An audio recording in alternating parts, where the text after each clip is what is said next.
Travolting presents The Fraser's Edge. Hosted by Jeff Sweeney and Stuart Elmore. Covering The Mummy. With special guest Rebecca Johnson.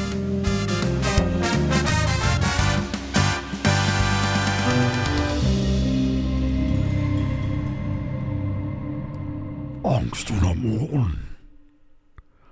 Angst under morgen.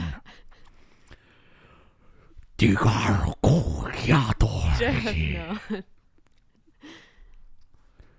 no. This movie's offensive enough to culture of many people. That's right, folks. This week we're covering The Mummy. Hey, That's right. we're there. Folks, this week we're going to be diving into the lore of Ankh-Sunamun, famous Egyptian princess of the 19th dynasty. Seti I somehow involved in this. Wait, is that true? Yeah. No, none of these people are real. I was gonna say There were people named Imhotep, like it was a name. sure. But I presume that when they made The Mummy in 1932 or whenever it was, that they just picked the name, and it has stuck with every rebooted Mummy since then. Yeah, we're finally at the Mummy, and I Yes. use the word finally because I think as opposed, I feel like we're reaching. Well, I don't know. You tell me, Jeff. I mean, this is absolutely the most important movie in Brendan Fraser's career, Yes. bar none. Like that, if you could say George, like he gets this movie because George of the Jungle is a success. Yeah. But in regards to establishing him as, a box office sensation, an A-list celebrity, a cultural icon, someone who people nowadays are excited about, like, he is not welcomed back, like, with such welcome arms by the film community. No, they aren't as excited for him to come back for The Whale if it's not for The Mummy. Yeah. If he doesn't do The Mummy, and yet he still somehow finds his way to The Whale, people are like, oh, yeah, that guy, he's pretty good in that. John Travolta's Pulp Fiction, Yes, in a sense. in a sense. Yeah. Like, Fraser doesn't really have, like, a slump period going into right. this. Yeah. I would more so say it. Because I would say George of the Jungle is Travolta's Grease. Yeah, I would say George of the Jungle is Travolta's Saturday Night Fever. And Really this is his Grease. interesting. Because Grease is the bigger success. Okay. Like, it's the movie, like, people remember John Travolta for Grease more so than they remember him for Saturday Night Fever. Yeah, and in a way, Grease is more of your popcorn movie Yeah. in comparison to the two. And Grease is like the pop culture, like, Yeah. recognition of John Travolta. When people think of John Travolta, they think of Grease or they think of Pulp Fiction. Sorry, it was when you said George of the Jungle is Travolta's Saturday Night Fever. Yeah. That really sent me into a little spiral. Like, whoa, okay. If you want to get really technical, like Gods and Monsters would somehow come into this, but Yeah. we don't have time for that. But this is like, we're reaching the pinnacle. Yeah. We're reaching, I hate to call it a peak, but I mean, this is, in terms of, like, his mainstream success, this is his peak. yeah. And it's not like anything that comes after is like a slump. This just happens to be one of the highest grossing movies of 1999. It spawned Good year. 2 sequels, an animated series, a reboot. It's like still in, repertory theaters nowadays. It still has merchandise lines. There's theme park rides with Brendan Fraser in them. Yeah. This just happens to be the movie that, like, he's gonna be remembered for. Yeah. People, like, when people think of Brendan Fraser, they're like, the Mummy guy. Yeah. And the thing that's interesting to me career-wise, for him especially around this time, is that around the turn of the century, a lot of discussion in Hollywood is about, like, the old guard of actors, like, aging up. Mm-hmm. Like your Robert De Niro's, your Pacinos, your Harrison Fords, et cetera, Yeah. are all aging up. And Hollywood decides, like, the narrative is going to be who are, like, the heir apparents to these people. Like, the score is the biggest example of that movie is greenlit because Edward Norton is in it, Robert De Niro's in it, Marlon Brando's in it. And the idea is it's 3 generations of Hollywood's greatest leading man. Edward Norton did not quite fully pan out as that movie had intended him to. Yeah. Good actor, but that movie did not, like, fully succeed at its goal Yeah. in that respect. But, Edward Norton's, they're talking about he's the next De Niro. If you want to talk about directors, M. Night Shyamalan's on the cover of Film Magazine with the new Spielberg.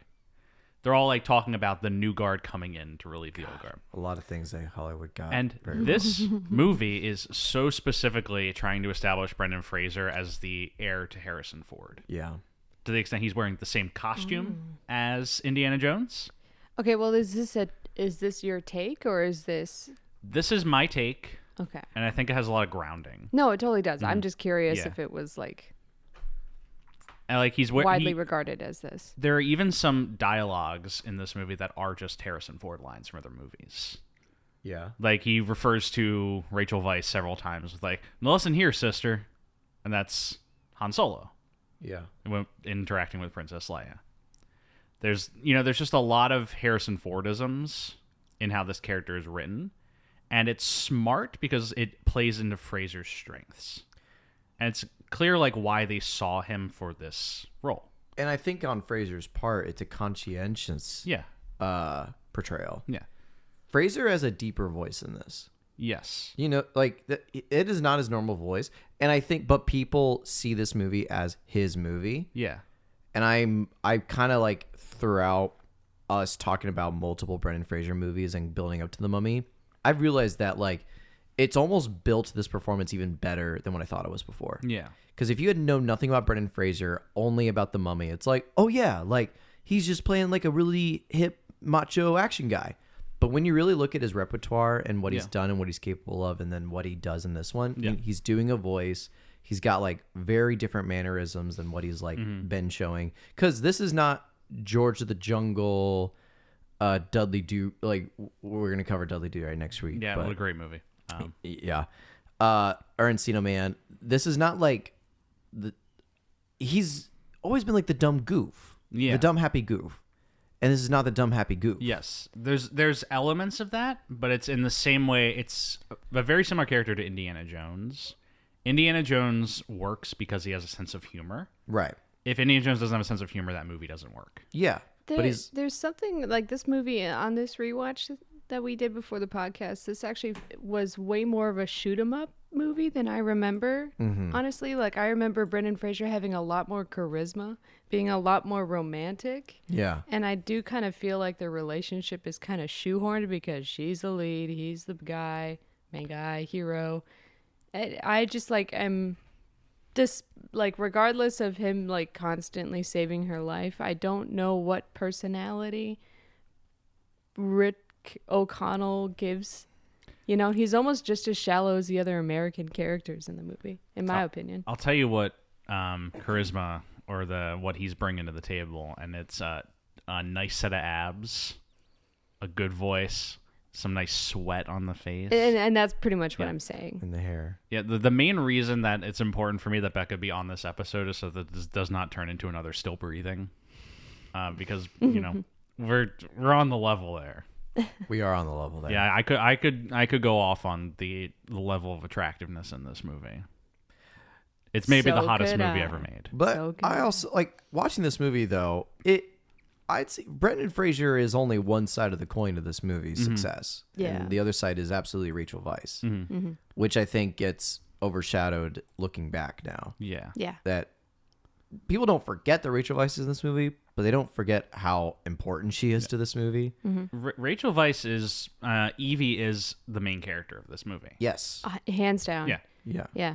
This like Rick O'Connell is, you know, the exciting action star, but it's like for an example of a recent movie like Your Glass Onions or Knives Out, those movies like Ana de Armas and Janelle Monáe are the main characters of those movies. Yeah. Benoit Blanc is just the character that brings you into the plot.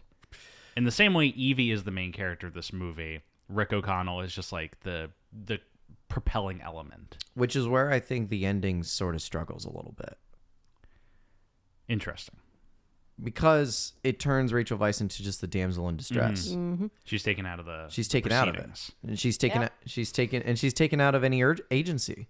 She's chained up like most of the ending. She's while simultaneously, like, not to get right into the ending, but as she's fighting a mummy, she's helping Jonathan recite the like incantation to take over the soldiers. Yeah. Like, she's fighting this battle, dude. And then we just cut to Brendan Fraser just swinging a sword around with a bunch of CGI mummies. Yeah. I'm not saying he's not doing anything, and I'm also not even going to die on that hill. You know, like, it's just funny to me that she's tied up in the quote unquote damsel in distress position. Yeah. And she's solving everything. She's Yeah. still she still has a hand in the game. Yeah. Right. And that's Just where her- I think when we talk about The Mummy Returns, does a little bit of contrition for. Yeah. A little bit. It makes her a little like she comes back at the end of that movie with Yes. being She gets more action. she gets sense to it. more agency and action. It's the God, what's Keira Knightley's Elizabeth Swan Yeah. syndrome, where in the first Yeah. Pirates, Elizabeth Swan is just the damsel in distress. Yeah. At the end of the movie, when she does take part in the action, it's played as a joke. She becomes Pirate King.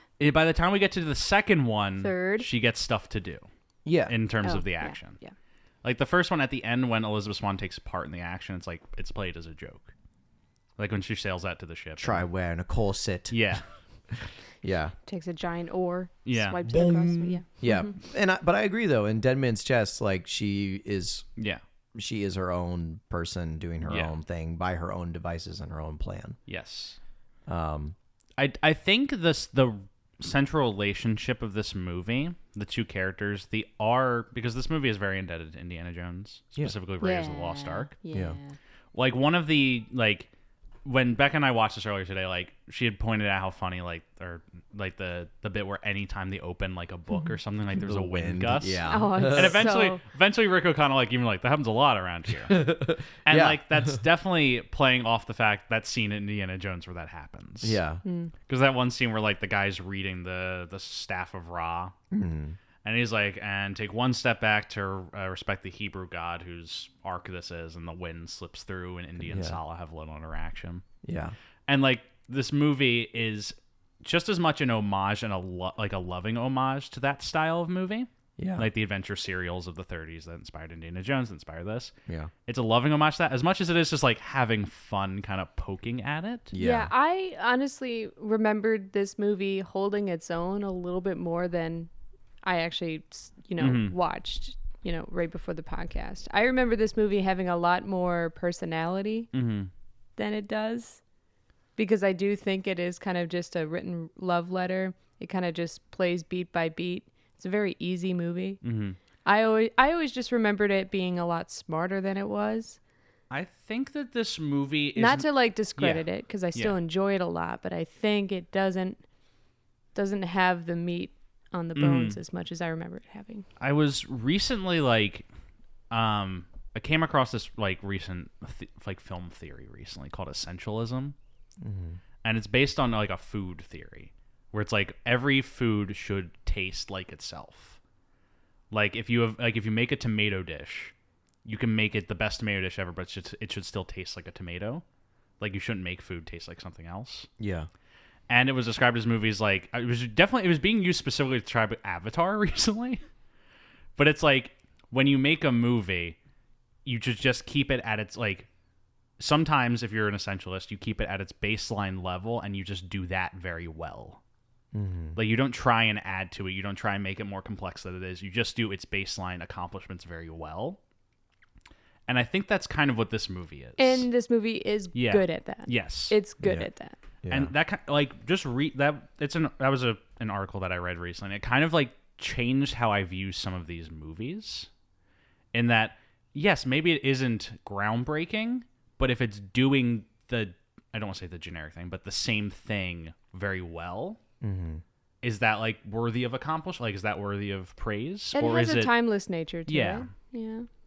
So I think that's just an interesting idea when it It- comes to this. in a very, very weak sense, it's not really related, but a little bit related, that a film school professor once Yeah. told me. It's like when you make films, you of course want to try to make them ahead of their time, so they're a little groundbreaking, but don't make them so far ahead of their time and so groundbreaking that you're dead by the time they're appreciated. Yeah.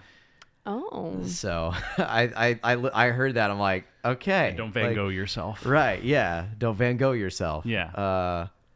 So there's a little bit of truth to that, I feel like, Mm-hmm. where it's you can say all you want. It's like, oh, it's new, it's never been done before. It's Yeah. like, that's great, and maybe it will be Yeah. eventually appreciated, but you'll probably be dead Yeah. by the time that it is. Because we could even talk about the effects of the movie, which Yeah. haven't aged super well. Yeah. But in the same year, 99 was an insane year for movies. Yeah. And there were movies doing very similar, skeleton, armies. I'm talking Lord of the Rings. Yeah. You know, like they were doing it way better Yeah. than the Mummy.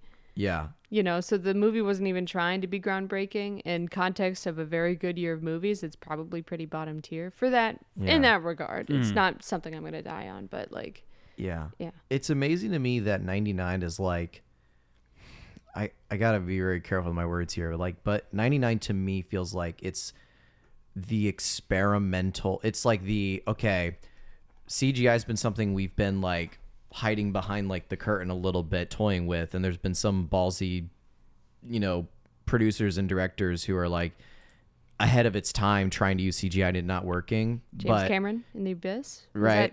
When was The Abyss is 80, 88, 89, I think. Oh, am I thinking of? I'm thinking of the water effects. Is that The Abyss? Yes, that's the first time they do like the free flowing water effect in a movie. Oh man, I thought that was mid '90s. I'm sorry. Yeah. But to that point, it's like, but then 99 is when like I hit you with directors who really looked at it and thought, where can CGI be presentable on screen? Can I give you 99's like, three titles that prove your point? well, let me hold Yeah. up, let me finish it, and then and Yes. so like, but 99's the year where it's like, okay, like directors who are really studying this new form of art are like, okay, I feel like we can show it on screen now. And that year's 99. It's amazing to me how in just 3 years' time, how once that threshold's been crossed, how then you get Lord of the Rings, the next prequels, Harry Potter, and all of those. It's like once they've crossed the threshold of 99, taking that, I say chance, but again, it's like there have been CGI used pre 99, but maybe this is where your three films prove my point. But like that's where the handful of directors and producers are like, okay, I think this is where it can be presented on screen now. Let's Yeah. try it. There's basically like, sorry, there's like three movies, but in like the mid 90s, CGI is basically only things that like, the big directors are working with. Yeah. Like you have the Jurassic Park movies that come out in the mid 90s. Yeah. Independence Day, Zemeckis does Contact. Yeah. But these are all the movies where it's like we're starting to spice this up for the audience. Yeah. And then 99, the three movies that I was gonna say that come out in 1999 that burst the dam for CGI: The Phantom Menace, The Matrix, The Mummy. Yeah. The Matrix changes effects. The Matrix changes how people think about effects. Mm-hmm. The Phantom Menace changes how people do effects. Yeah. And The Mummy changes how like audiences Availability. perceive. Yeah, availability. Yeah.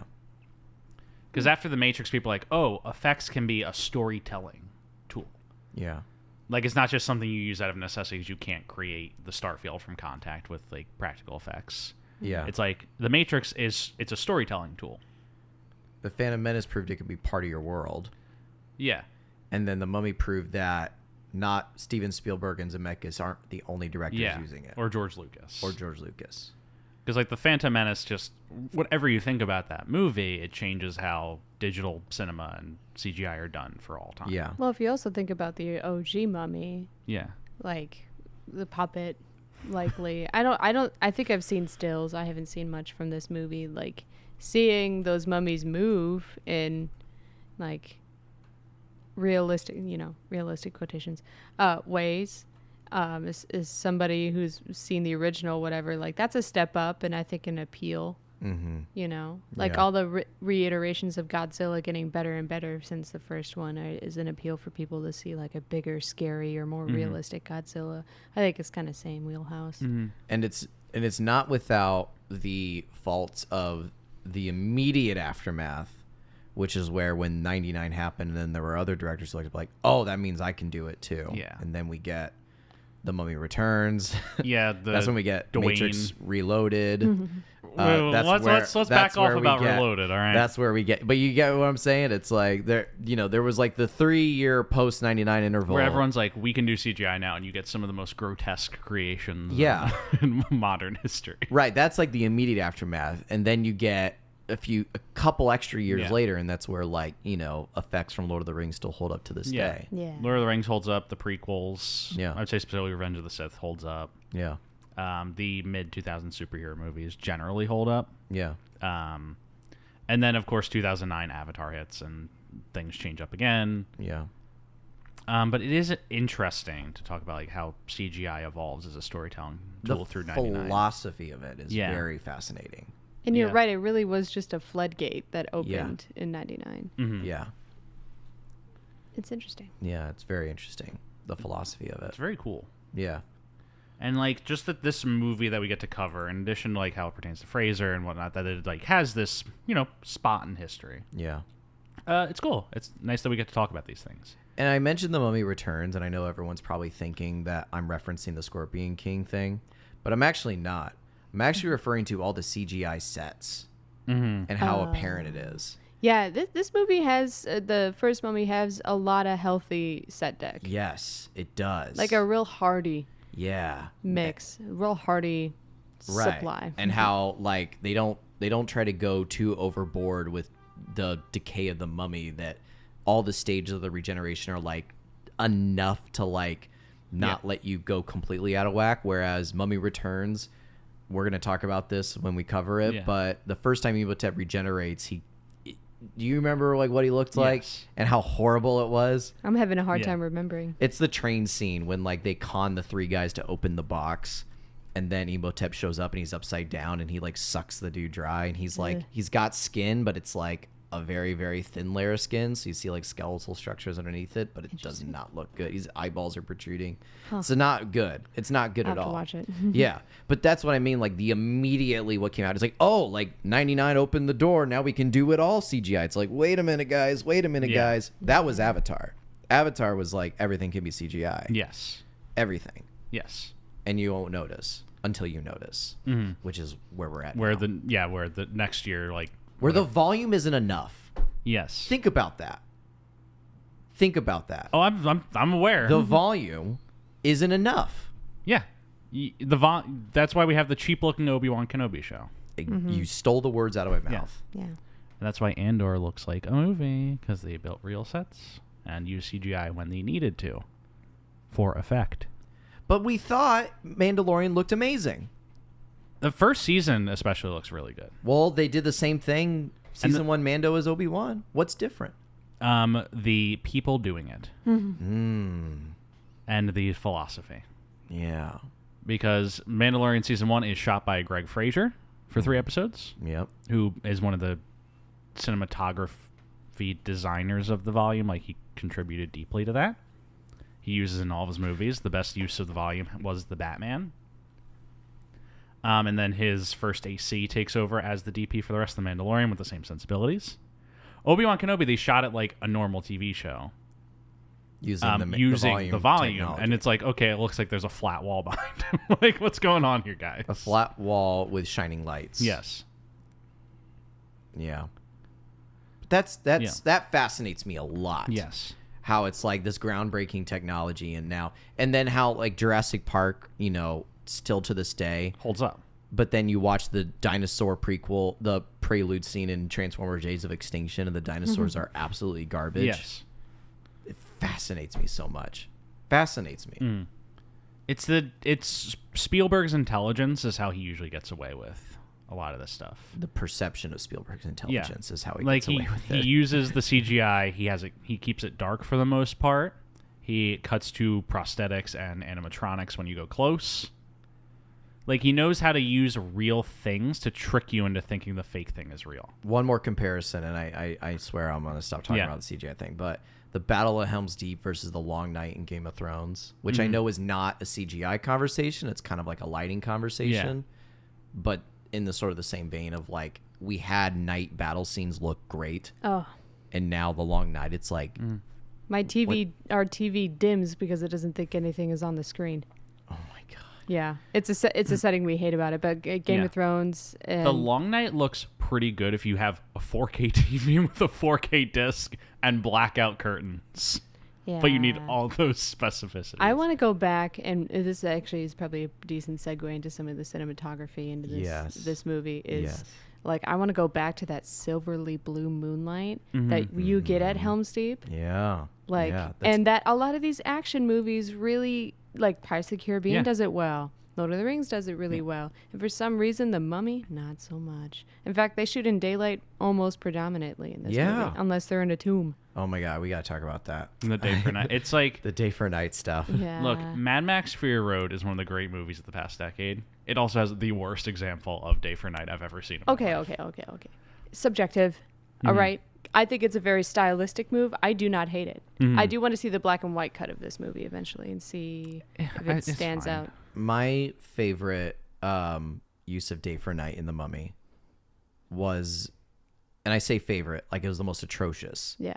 Was when the sunrise of Hamunaptra, because Oh my God, yeah. they are clearly shooting that morning scene in the middle of the day, but with a pinkish hue to it. Yeah, the sky is definitely comped. Well, and you see like the American cowboys with their hats, the shadows are like directly underneath their faces.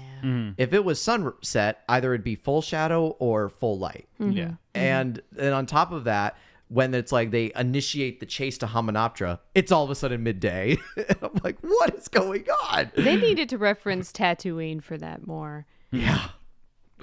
I can only guess the main reason that, Mad Max and this did day for night is because it's probably very difficult to shoot in the desert at night. In Morocco, yeah. Because it probably, it drops down like -20 or something like that. Yeah. And like you're just in the middle of nowhere. Yeah, the probably hours from infrastructure- civilization. Yeah, the infrastructure's got to be borderline impossible to shoot there at night. I'm guessing. Yeah.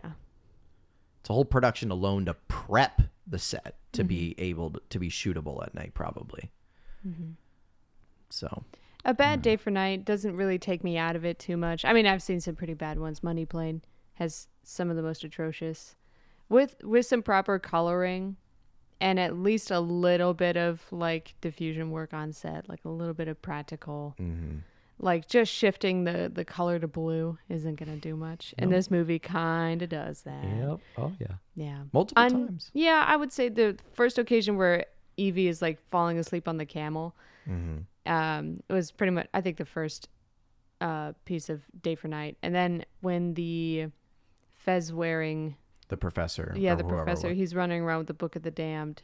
And I then think. Imhotep turns up and looks at the heroes. Yeah, well, actually, that was a fun shot because he's like going down this dark corridor. It's day for night. We'll forgive him. And then they zoom into his eyes, and it's just his eyes, and it feels like this kind of classic Hollywood movie. And he moves out of frame, and Imhotep is then right behind him, and his eye is revealed with like a little cloak or whatever. I'm like, oh, this is nice. If only they weren't butchering it with day for night right now. Yeah.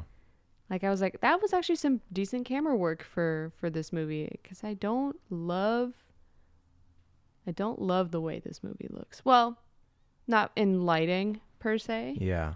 but I think some of the camera work is boring. I want to talk about the transitions when we get to it because the wipes. first half, in my opinion, transition wise, amazing. And then there's a threshold, and I think it's the library scene. Yes, it is the library scene because it's after the library, they discover the map and all that stuff. And then they talk to the main librarian guy. And he's like, it's a wasteful thing. You'll never go find this Hamunaptra place, blah, blah, blah, blah. Burns the map. And then cut to prison. But like cut to prison is like every transition prior to that has been like some sort of like crossfade, match cut, wipe thing. It's always been like sort of flowing into another. And when it's like literally, it's like the map's been burned. You'll never find the city. Men have wasted their lives, blah, blah, blah. Cut to prison. And it's just like, so like, oh, okay. Well, to play devil's advocate, the first part of the movie is largely them recalling the events of the past. And Yeah. they have to, and they do it in kind of like a montage. Yeah. A little bit. Right. So even the title sequence, or Jeff, I think I even was just like, they have the universal globe, and then the globe turns into a sun, and then they pan down, and it's Giza, it's Egypt, and like 322 BC or what have you. Yeah. And I'm like, well, they missed an opportunity to just zoom all the way into the universal globe into the Giza. Right. No, but I guess I am not too disturbed about creative transitioning because I see what you're saying because they establish it in those first few minutes, but I think post credit sequence, it kind of goes into movie mode. You know what I've been kind of distressed about this year? What? if we're talking about like opening transition from like the studio logo to the movie, all 4 Indiana Jones movies have all started with the Paramount logo of the mountain. Yeah. And then the mountain fades into a real mountain or something of mountainous shape. Yeah. The first movie is like the mountain in Peru. They scouted for the first Indiana Jones for months to find a mountain that resembled the Paramount Mountain. Yeah. And then we're shooting right there just for that transition. I think that's fun. But all 4 of those movies do it. And then Kingdom of the Crystal Skull. Well, Kingdom of the Crystal Skull does it too, except it's like a little like it's a molehill. Yeah, it's a molehill. Yeah. Indiana Jones and the Dial of Destiny is a Disney movie. It is not a Paramount movie. They will not be able to do the Paramount transition. Wow. They're not going to have the castle at the beginning. They said that, but they won't be able to do the Paramount mountain. So, Bummer. I don't know. I didn't think about that. That's a little distressing. What if it was the castle, but they Jungle Booked it? The Favreau Jungle Book, where it was like a decrepit castle and it like zooms into it or whatever. What if it was just like I don't know, like a decrepit ruin, and you zoom in through a window and it's Indiana Jones with a lantern going up the steps? That was the start of He finds Mickey Mouse's mummified skeleton. Oh my god. Gorge! That's goofy. Release me from this living death. Oh my god. I've been cursed by the Book of the Dead. Get me out of here. Gosh, I've been mummified. I don't fucking know. Well, do we want to dive into the pretext of this movie? A little bit of how it got haven't made. even done that. Yeah, we should. So this movie comes out of the long, efforts to reboot The Mummy. The Mummy, 1932. Boris Karloff is Imhotep. He's chasing some girl in a museum. Yeah. That's the movie. I haven't seen it, but I've been led to believe that's all there is to it. Yeah. I have a friend our previous guest, Dave, who was on Gods and Monsters, has seen every Universal monster movie, says the mummies are the worst ones. I kind of want to do that. Watch all the Universal movies. Yeah, they're good. Like, the little bits I've seen, they're good. Yeah. Like he said, it does end with Dracula, and Wolfman, RKOing him. Yeah, Wolfman Dracula RKO's Wolfman off a cliff, and that's the end of him because they never made a sequel. And it's like in an Abbott and Costello movie. We're like, the Wolfman sounds like my wife. I guess I don't know what jokes they're making. Jesus. It sounds like something they'd say. Yeah. But they kept trying to reboot The Mummy. And it would just go from director to director. I'm going to do a quick speed round of how many people attempted to do this. I'm going to only use names you'd recognize. George A. Romero, Clive Barker, Mick Garris, Joe Dante, John Sayles, Daniel Day-Lewis playing the Mummy. Oh. George Romero again. Mick Garris again. Wes Craven. And that's when it gets to Stephen Sommers. And how? It's basically they wanted to make a horror movie, and Universal said, we'll reboot The Mummy, but it has to cost less than $10 million. No more than that. And so that rotating, wave of horror guys like your Wes Cravens and your Romeros and Clive Barkers come in, and they offer their pitches, but nothing's ever quite clicking. What finally clicks is Stephen Sommers hears about this, and he kind of makes a pitch. He has it written away. He wants to make an Indiana Jones style adventure with the concept where the mummy is the villain that they're chasing and is chasing after them. And they initially are like, well, we're not interested in that pitch right now with that much money involved in it. Mm-hmm. What happens is, hilariously, Babe Pig in the City comes out and flops. Universal desperately needs a hit. And so they're looking for, what do we have that we could put into production right now? And Stephen Sommers is like, my pitch for The Mummy still stands. I would do it right now. And they're like, okay, you can go make your Mummy movie. And that's how this movie gets greenlit, because Babe Pig in the City fails. I'll do, Pig. You can... That'll do, Pig. That'll do. So you can thank George Miller's insane acid trip of a movie for this example. And what was the budget for The Mummy? The Mummy ends up costing $80 million. It makes sense. Yeah. So it costs a lot of money, but they're willing to pay it at this one because they need a hit. I was going to say, the willingness the need for a hit makes sense, because you're trusting that to Steve Sommers, who I'm looking at his IMDb right now for directing, and it's 1989 Catch Me If You Can. Different one. Yeah, different one. 1993 Adventures of Huck Finn. the 1994, one of my favorite classics, The Jungle Book. The live action The Jungle live Book. action Jungle Book from 94. Deep Rising, which is a movie I've never heard of. It's a flop. And yeah, well, that's the thing. It's like all 4 of the movies before The Mummy was a flop that he did.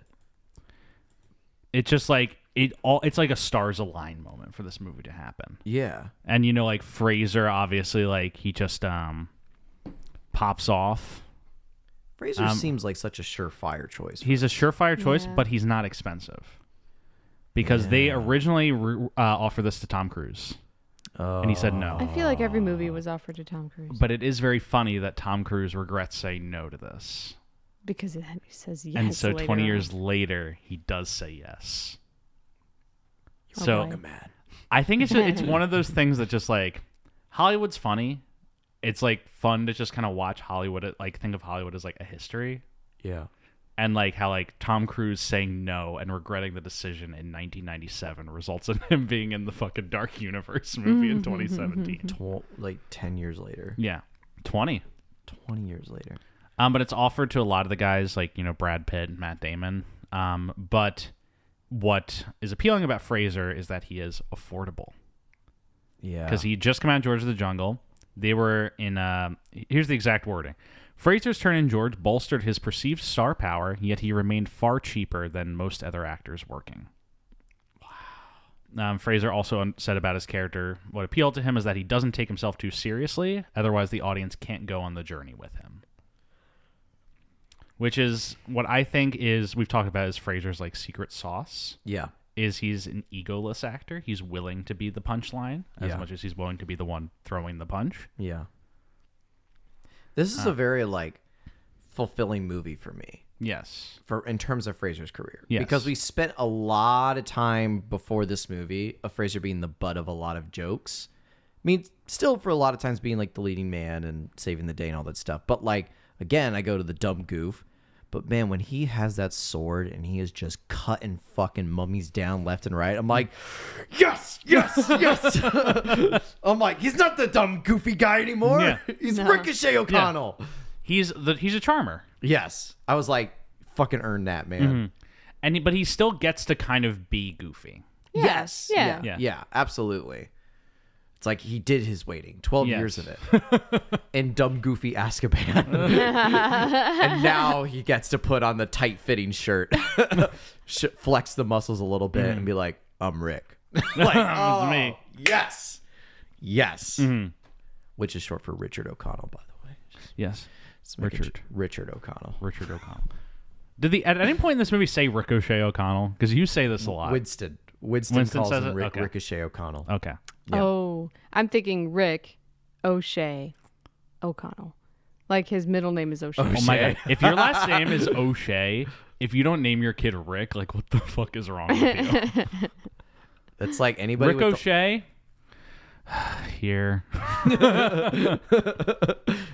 It's like anybody with the last name Hawkins or Hawking. You should name your first name Tom or Tommy, so you can be Tom, and the middle name like some A, like Andrew. Thomas so Albert Tommy Hawk. Andrew Hawkins, because you're Tomahawk. Yeah. I mean, every time I'm just like, name your kid Tom.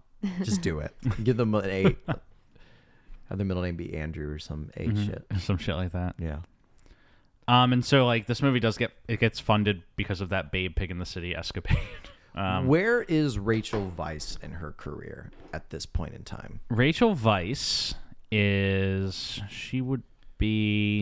she's like 27 at the time this movie's Oh, made. wow. This is pre twice nominated, once winning, Oscar winning Rachel Weisz. Yes. This is, I would say, this is her big break. Yeah.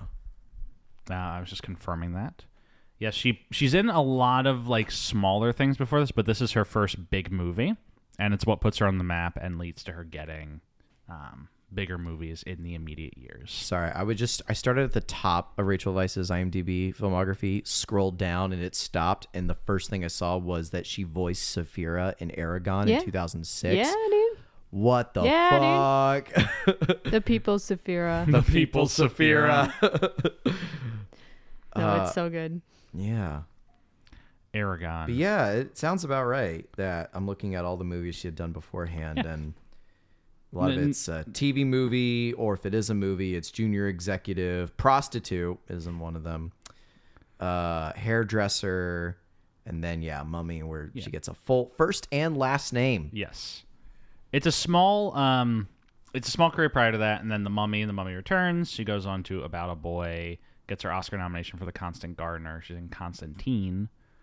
Good movie. Fred Claus, everyone's favorite. Oh no. Oh yeah. She's great in The Brothers Bloom. If you guys have seen that movie. It's a Rian Johnson movie. It's tremendously sad, but she is exceptional in it. But Rachel Weisz, this movie starts her off. Yeah. And then they go on and they cast John Hannah as Jonathan, which was funny to him. He did not understand why he was cast in this movie because he'd never done a comedy in his life. He was like, really? He's a serious dramatic actor. Oh shit. For some reason, they're like, you have a funny face. John Hannah, who is in The Last of Us. Yeah. He is in The Last of Us. I was just telling Jeff how it was funny when we watched the first episode of Last of Us, and I'm like, aren't we about to watch The Mummy in about a week? And this is then the only other time I've ever seen this man outside of The Mummy. That's strange. Yes, it is. And then Arnold. Yes. So they decide they're like, we're gonna cast the ancient Egyptian mummy, the high priest of ancient Egypt. Who should we cast for this role? Who fits that bill? Ancient Egyptian. And they're like, what about this Dutch German guy from South Africa? And they're like, yeah, perfect. Thus ensues probably the biggest whitewashed. Well, not the biggest whitewashed movie. There's definitely worse. Like he decidedly looks very German. That's not up for debate. He looks very German in this movie, and he is from South Africa. He was born and raised there. But he decidedly does not look Egyptian. Well, it's not the fact that he doesn't look Egyptian; it's the fact that he's not Egyptian. Yeah, he's not Egyptian. Yeah, but like it's not even like a pass. Like they don't even really do much to try and do it. I mean, yeah.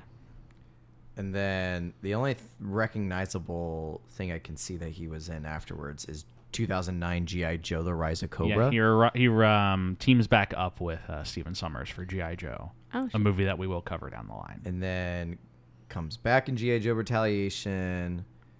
Teams back up with Stephen Thomas for Odd Thomas. I think this guy, he's known for this and this alone. Yeah. Like, this is Arnold Vosloo's big movie. And, like, some people be like, well, that sucks, he never really... But I'm like, he's known for playing the mummy. Like, most of us are never going to get to play the lead monster in a big movie and be known for that.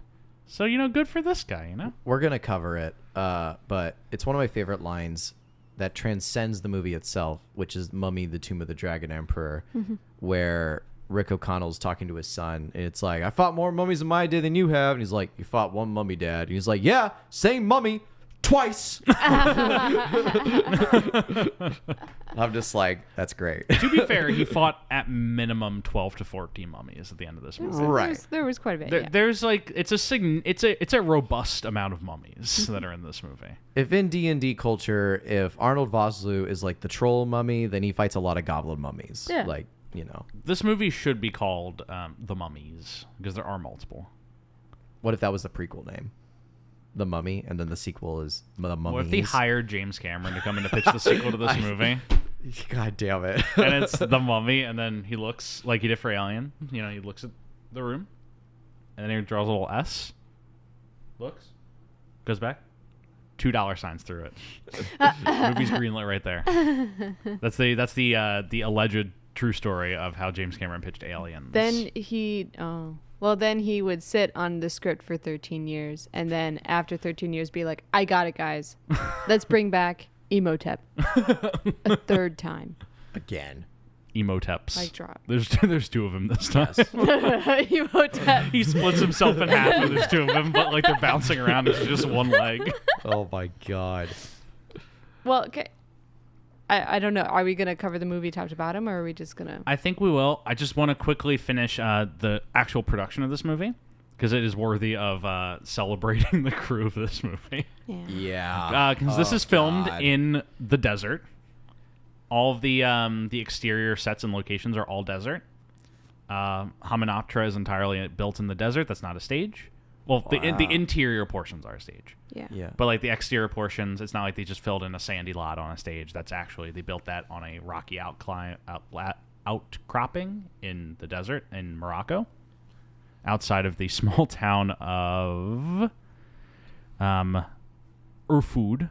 Morocco seems to be the international desert spot for movies. It's because they have a significantly more stable political system Yeah. than a lot of other countries around them. Like they didn't film this movie in Egypt because the country was in a political crisis, Yeah. and so it just was not safe to film in Egypt. Right. Morocco, it's had its problems, and it will, but it's generally a little more stable for a film crew to be able to get in there. Yeah. But it was like a 2-hour trek to get out to the desert every day. Oh my God. The crew had to drink specific drinks to stay hydrated that a medical team had to make, just because it was like so oppressively hot in the desert. Water just wasn't enough.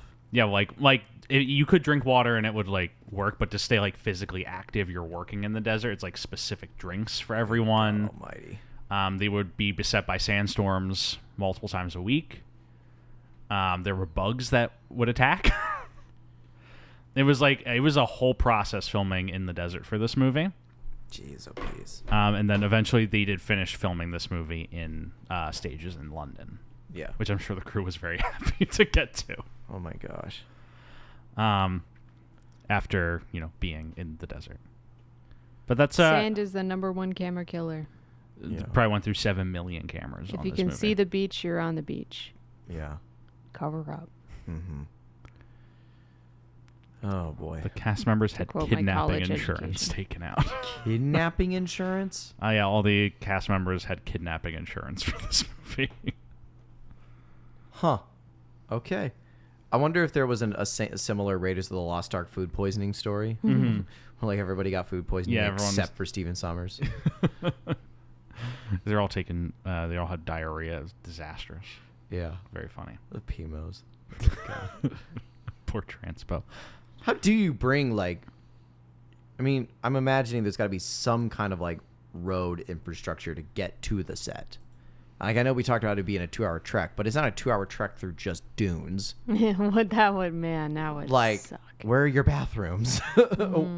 Where are your trucks? Where's anything?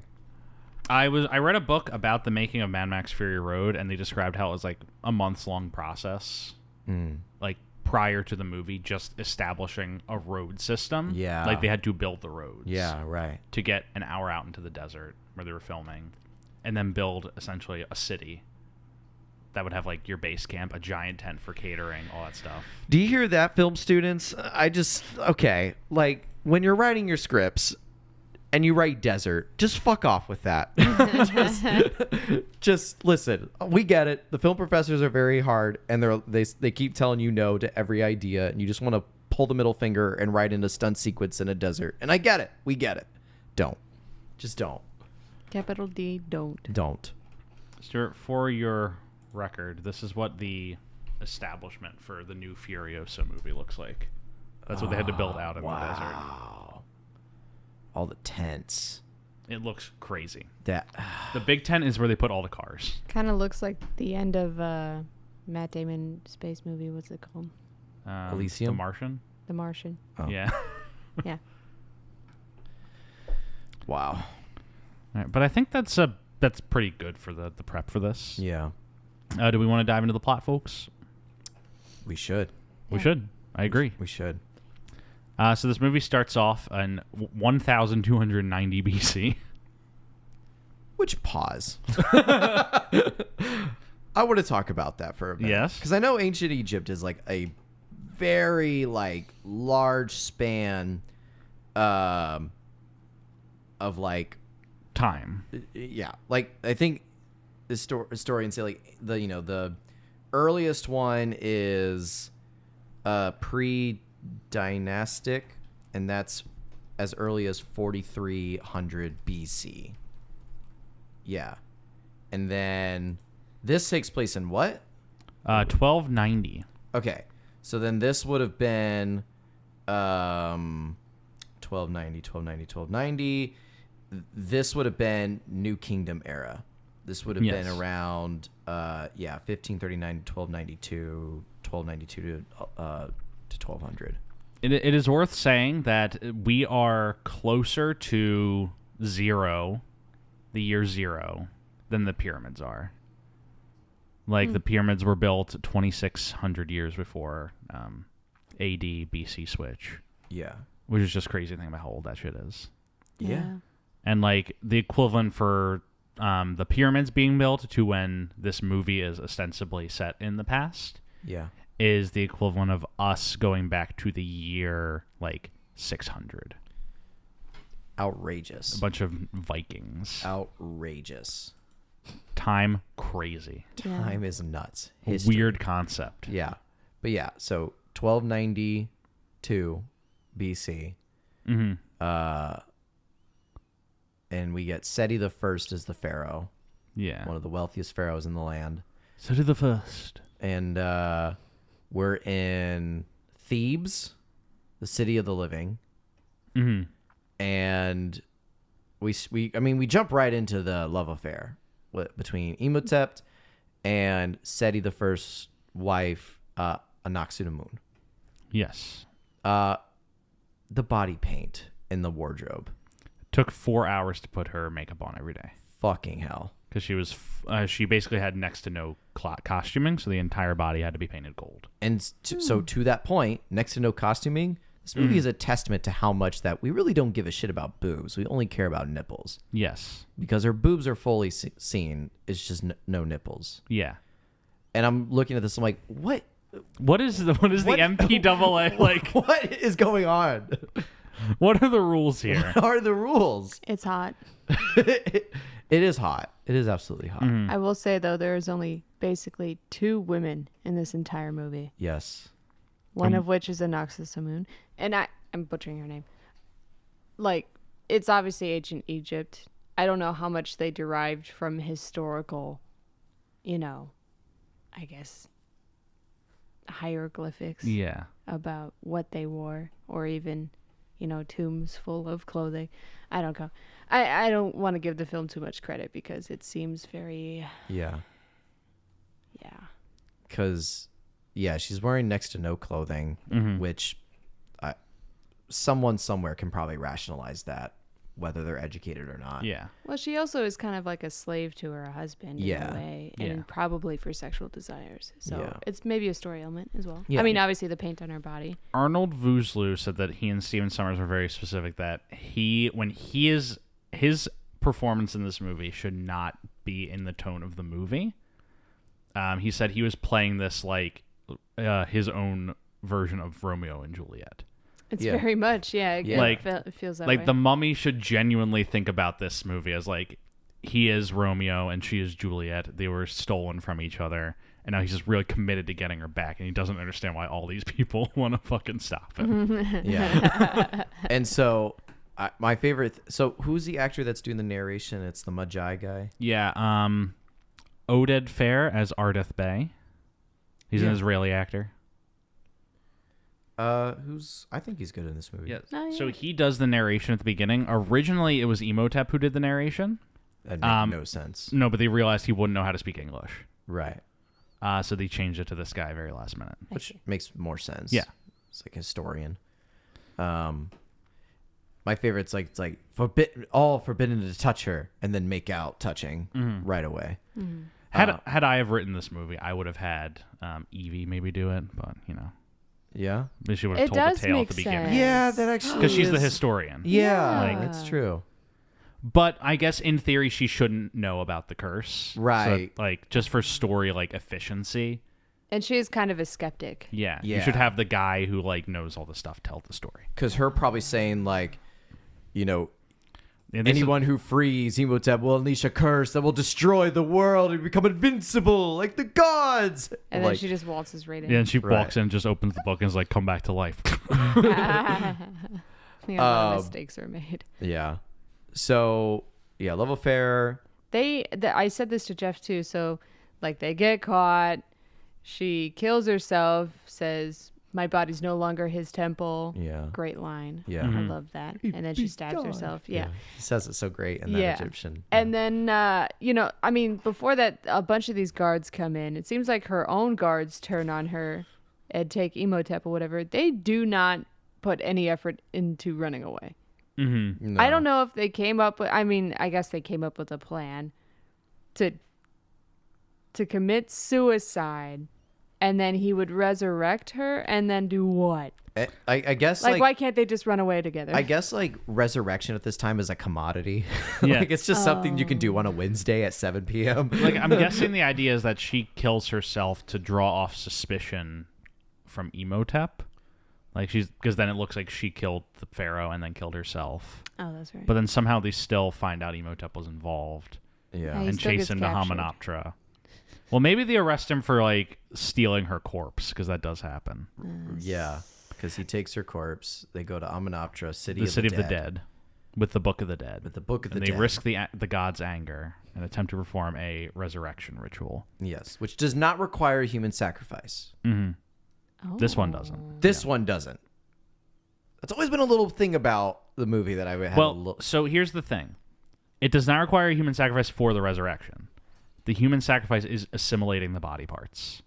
Oh, yeah, because even Imhotep needed Yeah. multiple dudes Yeah, and 'cause- his sacred jars. At the beginning of the movie, she's like, her body is still, it hasn't decomposed yet. Right. So you can just bring her back. I Right. see. Whereas at the end, she's like a mummy. A technicality. Like, he could bring her Right. back and she could just walk around, but like, she'd like, Be a mummy the whole time. look, no disrespect, but she'd look ugly as shit. like, she's a fucking mummy. I'm laughing at Becca's reaction. Like, you literally have body parts falling out. Organs are like, Ugly them is back. not the word I would use. I would describe a mummy as ugly. What? Decayed.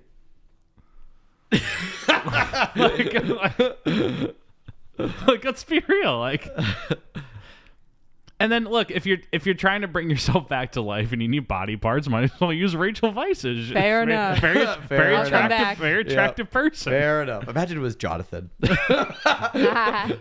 And it's just John Hannah and Arnold Vosloo making out at the end as they ride off to the sunset. This movie becomes actually Freaky Friday, and they accidentally put a Nux on a moon inside of Jonathan. And they're like, fuck, we got to reverse this. Oh, man. That's a really good movie.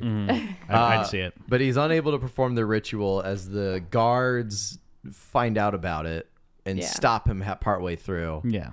And then her soul leaves her body and goes back into the well of the damned or whatever it is. Yeah.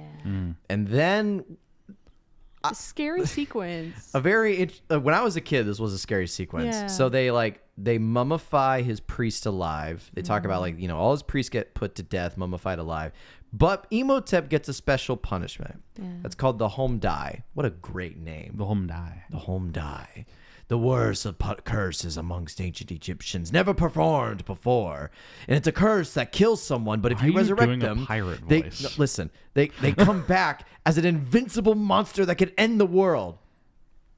Maybe don't Hold do on. this. The dude with possibly the biggest biggest grudge in all of human history, and they endue him with special powers for revenge. Right. It's like, we're going to put you to the most painful death possible, but if, God forbid you ever get brought back to life, you'll be like an invincible, unstoppable force. Yeah, Jeff, you mentioned that it takes a lot of taxpayer money to keep this guy in the tomb. Like, Yeah. For what? For what reason? Yeah, because it seems like the idea is that they're damning him to eternal suffering, Yeah. and that's the risk of it, is that he's gonna live forever in pain. Yeah. But you do risk that if he gets out, Right. he's gonna have some grudges. Again, resurrection being a commodity in ancient Egypt. Like, it takes a lot to like I said, the taxpayers in ancient Egypt, like, the considerations should have been thought about. Yeah. Mm-hmm. But because this guy was resurrected a day later. Yeah. Because think about it, they got built that really nice sarcophagus for him with a locking mechanism. They double layer it. Yeah. With a bunch of warnings that said, don't fucking open. And they just dumped Mozart in a pit. Think about that. Emotep got 2 coffins, and they dumped Mozart in a pit. Yes. They couldn't have Osama bin Laden him and just like dumped him in the ocean. Dumped him in the ocean. Yeah. But no. No, and like they filled this tomb full of riches, and for what? Where did and like everything you like bury the kings and queens in their like riches, so in the afterlife they're well off.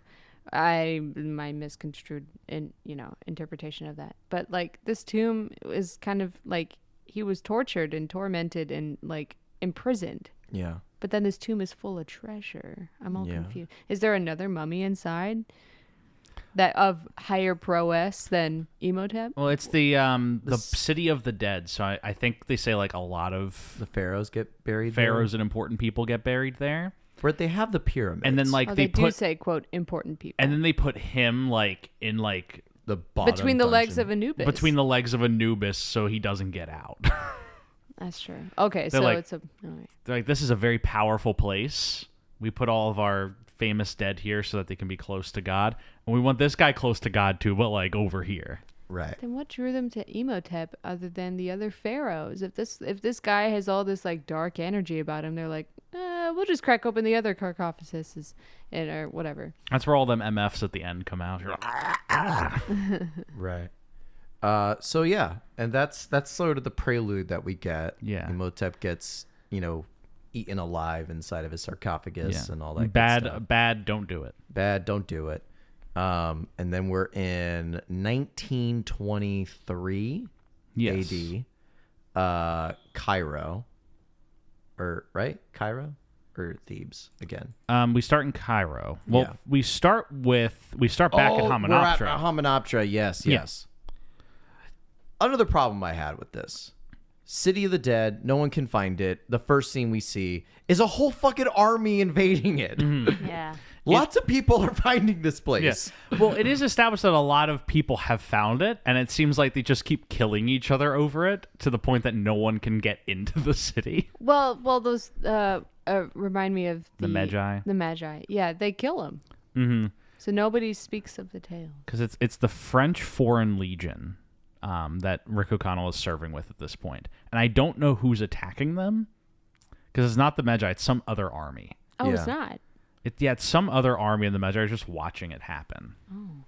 And so one thing I will give it to it. This is something that I was watching this movie with my girlfriend, and she said like with Hamunaptra, and I pointed this out like, wait, like these armies are already attacking it. Like, how do they not know? It's like, well, like there are lots of ruins in like real life archaeology. Like there's real life ruins that we just don't know what they are, and we don't know what it is. So like when people talk about lost cities, it's actually not about locating them.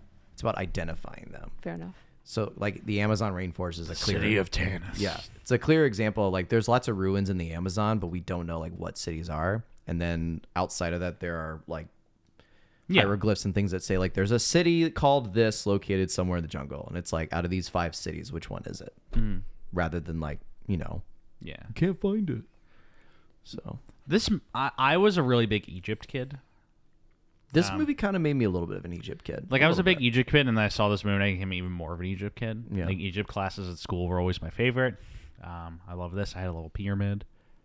I had a book of ancient Egyptian myths and legends. Big Egypt guy, Yeah. Good friend of mine. They're the first pre-Greek. Yeah, they were pre-Greek. Yeah. Pre-Greek on fleek. Yeah, but I was a big Egypt kid, and so this movie, I'm excited at this point. I'm like, yeah, we're in Egypt. Everything's orange. I love how orange the desert is in this. Yeah. Like, I really like, Indiana Jones is a very orange tinted movie. Yeah. And I like that this picks that up and is very orange tinted. Mm-hmm. Makes everything look fun. Yeah. Movie shot by Adrian Biddle, who's James Cameron's guy in the 80s. Mm-hmm.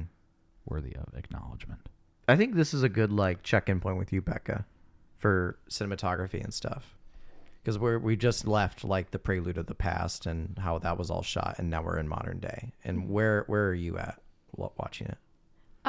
Like I said, I actually really like the way this movie's lit. I think some of the camera work is a little boring. Yeah. Very, very stock. Yeah. But I have no problems with this movie Yeah. in terms of visual style. I think it's the set deck and costuming that really drives this movie. Personally. Yeah. Absolutely. There's not a whole lot of character behind the way this movie's shot. Yeah, I agree. Nothing's really. No. No, I don't think there And was. I don't think I'm asking it of it, you know? Yeah. Yeah, I Would think be nice. I think there's some fun blocking elements that occur with the movie where, like, you know, they'll just do like a long action sequence in one shot, but I don't think there's anything necessarily special about the camera movement in that. No. It's just kind of that they decided that's how they were going to do it, and it looks For a fun. movie as showy as it is, it's interesting that they keep it rather subdued behind the camera. Yeah. Yeah, I agree. No, Not that there's I want anything flashy, but right. Well, there's not one shot I can like recall. there. I mean, not to jump ahead, but there is the shot where Jonathan, I guess, somehow gets a golf ball and a golf club or something, and it's like he like hits the ball, and they're just like, "Oh, we can't find this tomb," and he goes, "Well, so much for that." He hits a ball, and then it releases Emotep's tomb from the Yeah. ceiling. And for some reason, it's just really funny shot because Jonathan's in the foreground, and it looks like it totally collapses on top of Rachel Weisz and Brendan Fraser. Yeah. But it doesn't. I don't know. That shot is just funny. Yeah. look, It kind of goes with the blocking thing a lot. That's the too. kind of thing where it's No, like that yeah, shot it's where totally the Egyptologist walks right up to the camera and you see his eyes, and then he steps away and Emotep's just right Yeah. behind him. Yeah. There's a lot of fun like hidden like Yeah. back and forth. But in terms of the camera and what the Yeah. camera's doing on its own. Yeah, it's a lot playing with the bodies in the frame and not Yeah. the frame itself. Yeah. There's some yeah. really fun, like, I at some point I'm like, oh, they must have ran out of money for CGI because then he sucks the life out of that one dude and it's all done in a shadow. Yeah. But Yeah. it's a CGI shadow. Mhm. Part of me's like, there's ways to do that practically, I think. Yeah. Even when Emotep like steps into the shadow and it's kind of revealed that he's Yeah. now fully human, or at least mostly human, that's a CGI shadow. Mm-hmm. Like, bro. I also feel like they couldn't. I think a part of that is also that the movie might get R rating risky if they show the of a guy. I suppose it always cuts away and you come Yeah. back and he's mummified. Yeah, and see like body parts flying off of them. Well, That might I don't get a little know. Edgy. Wasn't it Indiana Jones. yeah, that was the first PG rating of any movie, right? Temple of Doom caused the PG-13 rating. Or PG-13 rating. Yeah. Yeah, because they really fought for PG, even though he rips the dude's heart out. Yeah. Raiders of the Lost Ark was about to get an R rating at the end when Belloc explodes. Yeah. And so they had to add some CGI flame or effects flame in front of it to kind of obscure it. Yeah. That's the only reason that movie gets a PG. And it does look odd. You're like, why is he kind of like hidden? But it was for the rating. Yeah. But we're in the library. Yes, we're in the library. See Rachel Weisz. Yes, In all her glory. yes, she looks incredible. Yeah. Yeah, so I just want to say that. And I'm getting a some little- getting a ten- little- Choose your next some words tension wisely. going on here. Second, she's Fine actress, she's maybe. the is what I second would most attractive describe. person I've ever seen in my life. The first is sitting across the table. Oh Shut my up. god. Blech. Thank you, Jeff. Shut up. Shut up. I had to climb out of the hole I dug. But we do Well get then wait, if I'm 'Cause first, you then know where's what? Becca place? You know what? No. The first thing you're like, and Rachel comes in and she's looking fine. Come on. I'll do it for Brendan too. So anyway, she's in the library and say Bainbridge scholars. Like she's No, in Bainbridge scholars. We get my favorite shot in this movie. Oh, the domino. Yeah. Yeah. They did this once. They did it one take because they did not want to have to reset it. Yeah, no. That would have been a catastrophe. Yeah. Fun shot, though. Yeah, very fun shot. It's a fun shot, and this whole scene builds a lot of character for her. Yeah. Yeah. But Like- what's the camera doing? It's just on a tripod, panning. Yeah. That's all it's doing. That's all you need. That is all you need. It's Yeah. just, but It tracks with each solidifies the bookshelf, yeah. point that It's effective. it's more like blocking a direction Yeah. than Yeah. fancy camera work. But I still don't understand why her boss is just like, you are the worst. I mean, obviously, she accidentally destroyed the library. But what happened beforehand when he's just like, give me Locust, anything but you? I'm like, I like What? this scene because it does establish a lot of character just through her actions. yeah, We establish she's intelligent but clumsy. Oh, jeez. She's intelligent but clumsy. has deep interest in Egypt and cares deeply about it. Just might not have the means to make that happen. Right. And then following that amazing work of blocking exposition, we then get a lot of great interesting dialogue exposition. Because then you're right. It's like, give me flies, give me locusts, anything but you. Why I keep you, blah, blah, blah. Besides the fact that your mom and father were once really great patrons of this place. Yeah. And then the immediate thing after that, it's like, clean this place up. And she goes by and she opens a letter and it's like, oh, the Bainbridge scholars rejected my application again because they don't have enough field experience. And I'm like, oh boy.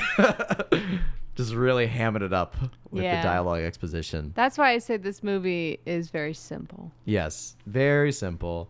Like To the point. We're having fun, just like talk.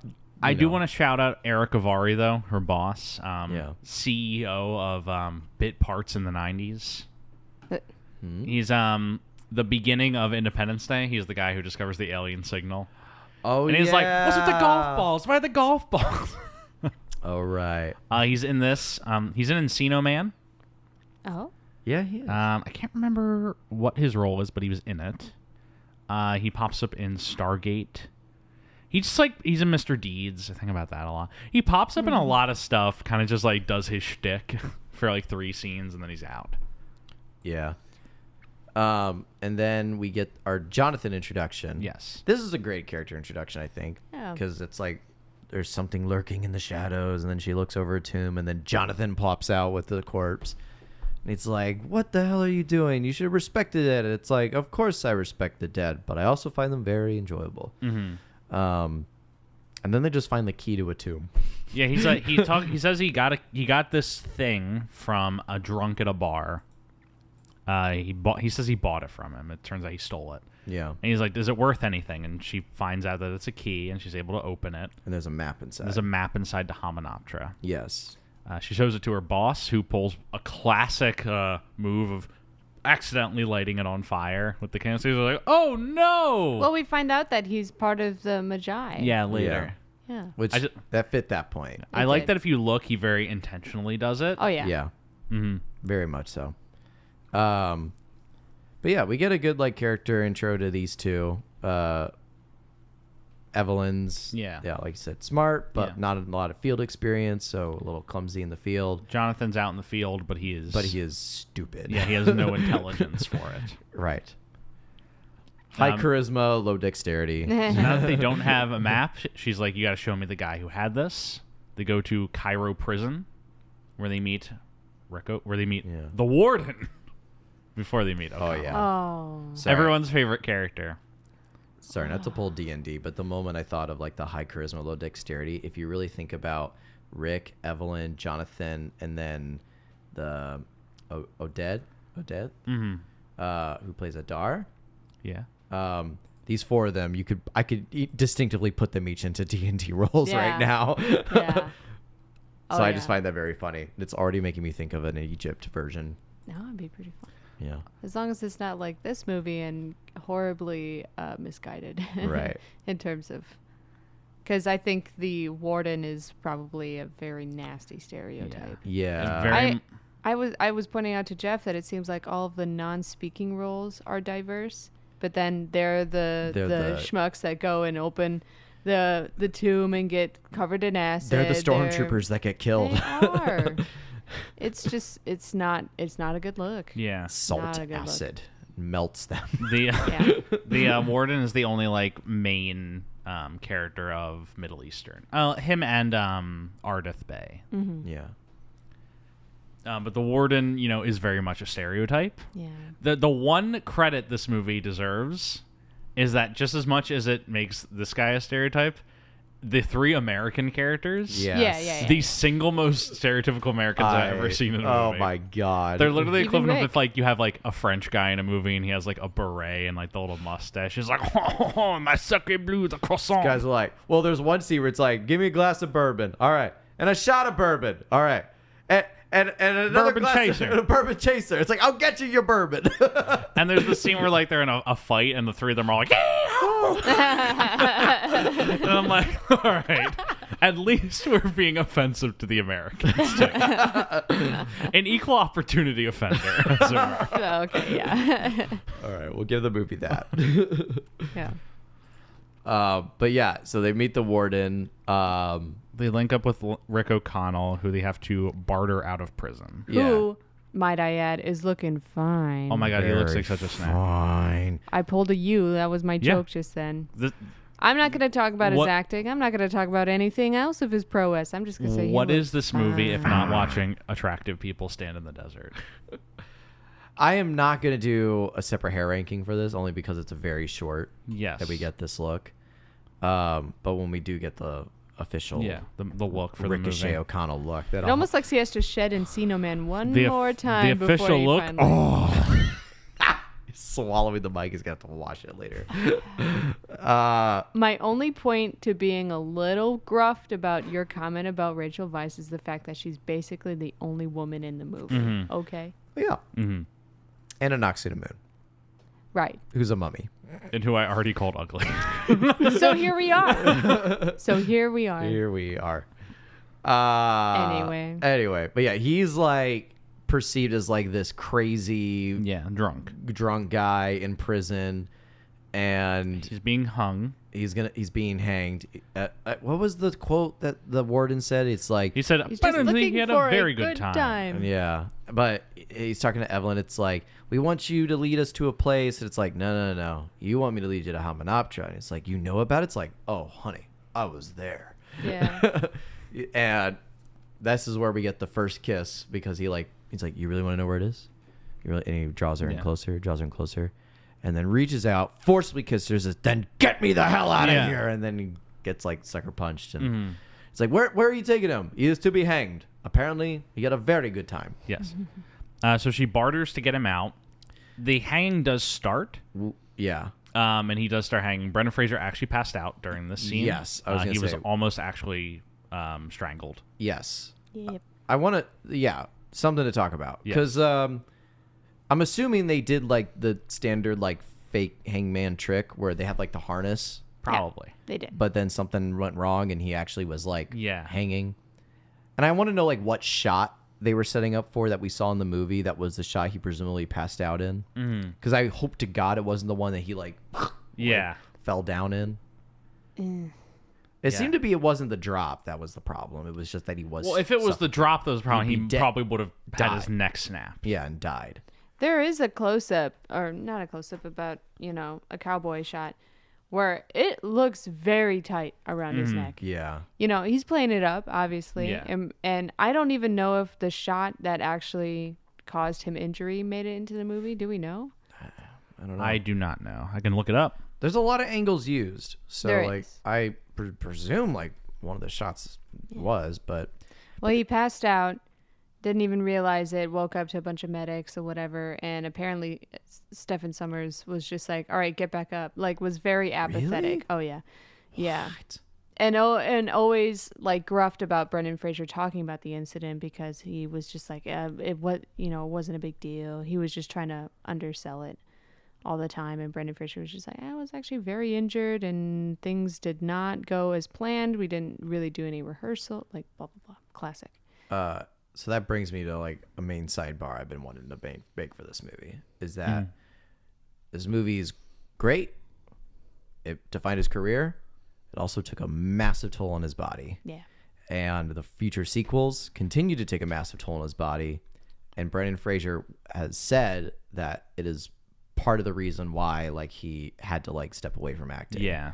Was because he like just lost all of the physicality that he was known for and would give and push into these films. Yeah. And I think it's something to know, especially about this movie. And it's something that I think about a lot when I watch this movie is how great it is. But it's also like, this is kind of like the beginning of where like Fraser like does too much. Yes. And I say that because this is purely my assumption. I have no basis for this in whatsoever regard. Brendan Fraser was quoted as saying that he wanted to act so badly and was so into it that he really would do whatever they asked him to do. Took the words right out of my mouth. Yeah. Yeah. That's Yeah. exactly it. He said it as such, Yeah.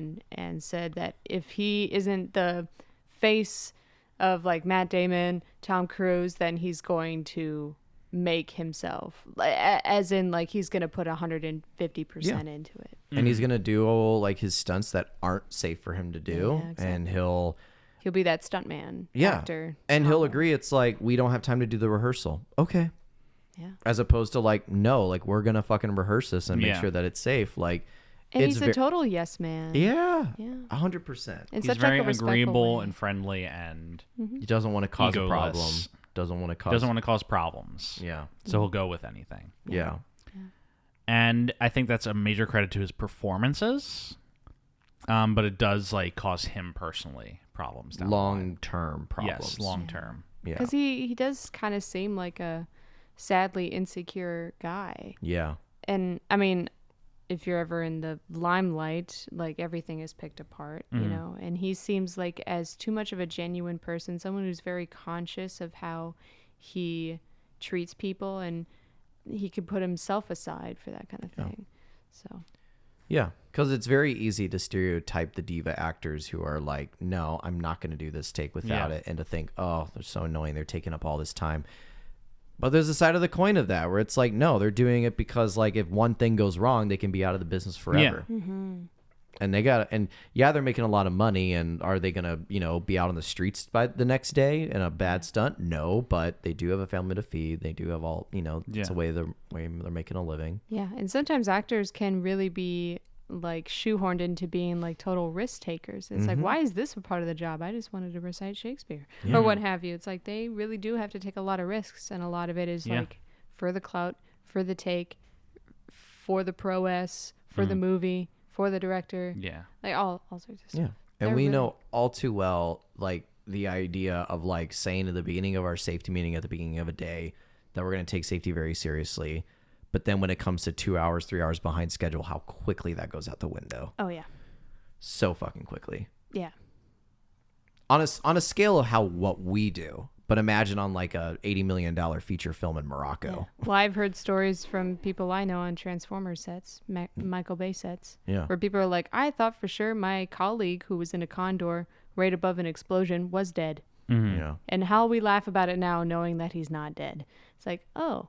To just see a condor get engulfed in flames and Yeah. be like, I don't think I'm going to see my friend again. And then he comes out charred, all of his hair's kind of, I don't know.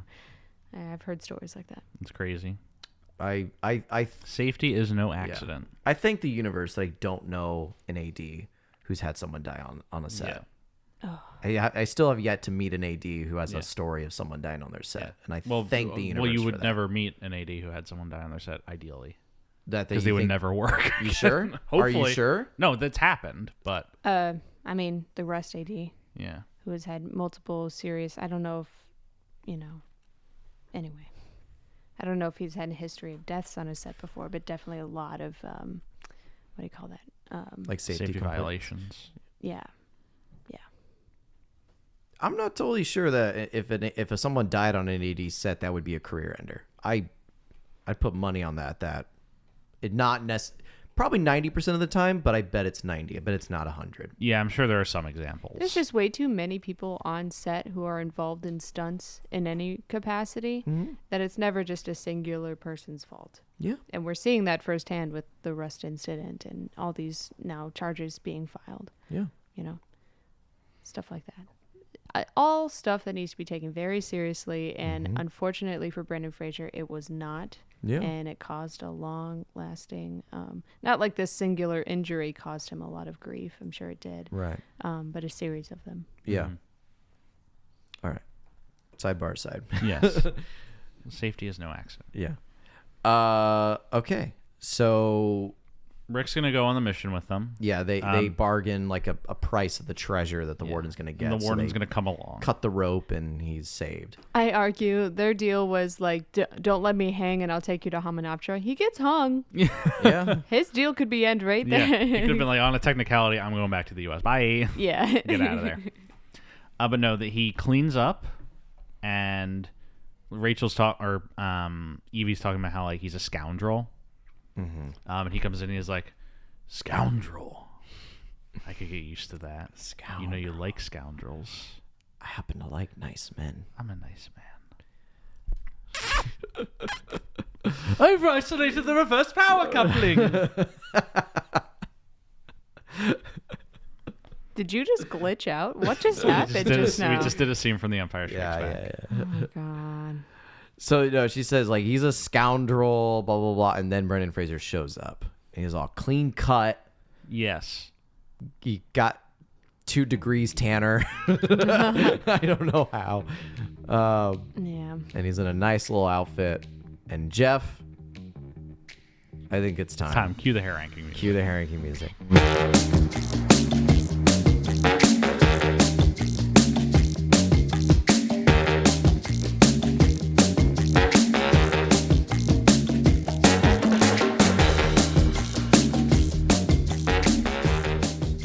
Welcome to the hair ranking. It's not going to go number 1 because George of the Jungle really solidified that spot. Yeah. It's not going to go number 2 because Still Breathing is still like really nice hair. But what's under Still Breathing? I am attempting to pull it up right now. Here, I think I could pull it up on my phone. This hair is not. It's great. It is great hair, but it's not the luscious long hair that we've gotten before. This is action star short hair with a little swoof. You know, he can do a little hair flip and fire off his revolver. So it's good. I'm going to put it above Mrs. Winterbourne hue, below Still Breathing, number 3. Number 3. Number 3. Stuart, are you making that edit or do you want me to? You make that edit. Okay. Because you have a computer. I do have a computer. Look, there it is. The Mummy. New number 3. He's looking real good during this scene when he comes. I think he's clean shaven and everything. Fraser as a whole just looks really good in this movie. Yeah. Oh my god, he's a whole meal. And it's like the sum of all its parts. His hair doesn't make the look, but it adds to the look. Yeah. His tan doesn't make the look, but it adds to the look. I said He in the knows how Still to Breathing. present. Oh, sorry. Keep going. I was just gonna say that he's a very good physical actor, and Yeah. so when he's given a heartthrob character, in a way, you know, he's kind of a schmoozer, Yeah. if you will. He plays into it physically. If anything, we should honestly rank the forearms in this movie because the rolled up, the long sleeve white shirt that he has rolled up to his elbows, exposing the God, yeah. the forearms with the hair and the watch and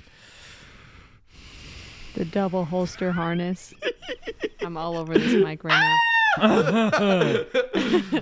oh, He always cocks the gun with one hand, like he just uses the momentum of a gun. There's just something to that is just so good. And Jeff, do you remember in the movie Blast from the Past when he has to rip like the jean leg off of, I can't remember the actress's name, God help me. Blast of the Past. Oh when she, God, hurts Blast. her knee, and he has to Brendan Fraser just girl like from Clueless. What's her name? Beats me. Alicia Silverstone. Alicia Silverstone, Blast from the Past, like falls and hits her knee in the movie, and then she's like limping to the couch, and Brendan Fraser gets her over, and it's like, "What is your knee?" He's like, "Is it okay if I do this?" And just what? The really sensual scene with the leg. Yeah. He does that with Jonathan, the bug. Oh. When the bug digs into his palm, and he's like, it's crawling up. And he's like, watch out, rips. And I know it's another man, but still. Steamy. He just rips his like shirt a little bit to expose his shoulder. He's and I'm a like, hero. okay. Okay. All right. So they get on a riverboat. Hero. Yeah. And the riverboat makes it approximately 1 mile from where they leave before it is invaded. So like the riverboat itself is, to me, absolutely shot on a stage just with water. Yeah, I would say. Yeah, but it's when they actually get onto the shores. That's the Nile, right? I think I looked in the location list and they said supposedly they shot the Nile. But Oh, wow. I cannot In imagine. Egypt? They said they could not shoot in Egypt, so I'm Okay. guessing it's some river in Morocco. I think the that Nile goes through resembles- another country, though. It's a very big river. Stuart, Notoriously so. I got one thing to say to you. If you think the Nile goes into Morocco, you're in denial. And that's the podcast. And that's a podcast. Thank Stuart you all is for in listening. denial. You can find us on Apple Podcasts, Google Podcasts, Spotify, and YouTube. Yeah. Is the boat the first time we see the Magi in action Yes. I think so, yeah. with a little hook? Yeah. Sword? Oh, the claw. Claw. The claw. I said this to Jeff because the boat, they get on the boat and it's full of people all heading to Hamunaptra for some reason. Yeah. Like, I don't know if that was a coincidence. I mean, not everybody on there is, but it's a huge posse with the Americans and the Fez guy. And then Benny. they're pausing. Yeah. And Benny, plus Benny. But then the boat, like a little gurney of Magi show up. And I'm like, how did they know? Like, these guys are special assassins. They Following them for years. They knew they found the two groups of people who are heading to Hamunaptra at this time. They don't even find them at Hamunaptra. They find them outside of Hamunaptra and they go after them. I was about to say. Oh, it's because her boss is part of the Magi Yeah. and tracked him down. Sorry, I just came to that realization. This movie has. This movie is. What's the John Travolta Christian? The Todd Scott movie. The nuclear warhead one on. Broken Arrow. Broken Arrow. This movie is like Broken Arrow, where like it accidentally fixes all its holes. It really does. You start talking about it, you're like, oh, but wait, they But wait a minute, established they this. did actually establish, because I was about to say Adar has a falcon, but that's actually not until the second movie. He does have a falcon. In the second movie. Yes, he has a magic falcon. Yeah. In the second one. It's very funny it's not present in this one. But they're on this riverboat. The Magi are getting ready to attack. That's where we're introduced to the competing party, Yes. which is three Americans. Benny. Who we haven't talked about. Because Benny's in the opening battle scene. Yes. And he's- Brendan Fraser, one of the best, like, you got my back, right, Benny? It's like, oh, your strength gives me strength. Whatever accent he's doing. I don't know what it is. Benny Hungarian, right? Benny's supposed to be a Libyan. What? Played by, because he says they marched from Libya. And it's the French Foreign Legion. So it's like a French army from Libya. Okay. I don't know why Rick O'Connell was involved in that. It's a fun place to catch him. So Yeah, it is. Yeah. But played by Kevin J. O'Connor, a decidedly not Libyan actor from Chicago. Yeah. The son of a retired police officer and a teacher. Nice. This guy probably kind of talks like this, you know? He was in There Will Be Blood. Good movie. He's a, there will be blood, won't Yeah, there? he's the fake brother of Daniel Day-Lewis that he kills. No shit. Yeah. Spoiler alert. Good actor. So Rick finds He was Benny. And he's like, Benny, what are you doing out here? And finds out, it's like, oh, so I see you're going to lead the Americans out to the desert and leave them to high and dry. It's like, no, unfortunately, these Americans are smart. They're going to pay me half now and half when they get back to Cairo. And he's like, oh, okay. And I then he have to go throws all him. the way. Yeah, it's like, I have to go all the way. But then he throws him off the boat. That's great. Bye, Benny. Bye, Benny. The physical comedy of Benny is top tier in It this is movie. good. It's good. It's good. We're going to Benny- get some more bits. Benny's good. Yeah. But then the Magi attack. Yes. There's a little steamy scene between Rick and Evie, Yeah. but she rejects his advances. Right. And then the Magi attack. They try and kill her and steal the map and key. Rick saves her the escape. Yeah. There's a quick bit in this before the Magi attack that is a nice little character development on Rick O'Connell's part, where she's talking about, it's like, you wouldn't know this. It's like, oh, you mean like the book of Amun-Ra, who's like the book of the living underneath Hammurabi? It's like, oh, like, your history. It's like, I know my treasure. There are so many more lines like that I remember. Oh my God. I was just like, hell What yeah. is it? Kill the beast, save the girl, and then he runs. Like, there's so many Yeah. lines like that in this movie that I just don't remember. I'm like, this is corny. Yeah. I know my treasure. And then even looks around like, I know my treasure. And, like, gives all this like look almost towards the camera. Yeah. Yeah. I'm like, but Not the years, honey. It's the mileage. And Rick comes in when the Magi are attacking, and a fire breaks out. Yes. This fire explodes the boat. it's very deadly. It spreads very quickly. You can see the pyramids in the background at this point. No, what? They launched from Cairo. They made it, like I said, approximately 1 mile down the river, and then the boat explodes. And then like a gunfight breaks out. The Americans are shooting back. Yeah, Everything's the on Americans fire. are just shooting. Yeah, they're just They shooting. probably don't know who they're shooting. There's at. a fun bit where like Evelyn and Rick are like hiding behind like a wall, and Rick's like reloading his pistol, and Yeah, like yeah. gunshots are going through a wall next to him, and then Evelyn like pulls him out of the way. Yeah. I just like It is a fun one. comedic little bit there. It's good storytelling through action. And then he proceeds to Yeah. fire off way more rounds than he has in his pistol. The great revolver joke. Oh yeah. Yeah, he has a 6-round revolver, but he's firing like 18 rounds off. Math doesn't. And who cares? Nobody. No one, because you're like, Yeah, let's go. But then everybody has to get off the boat. Yeah. They wind up. The parties wind up on 2 separate sides of the river. Yeah. The warden like runs over to like Rick on the boat, and he's like, what should I do? What should I do? It's like, you stay here, I'll get help. And then just jumps off the boat. Yeah. The warden's just like, okay. And then jumps off the boat too. And yeah, then we get the best scene probably in the film, in my opinion. The best lines. The best lines.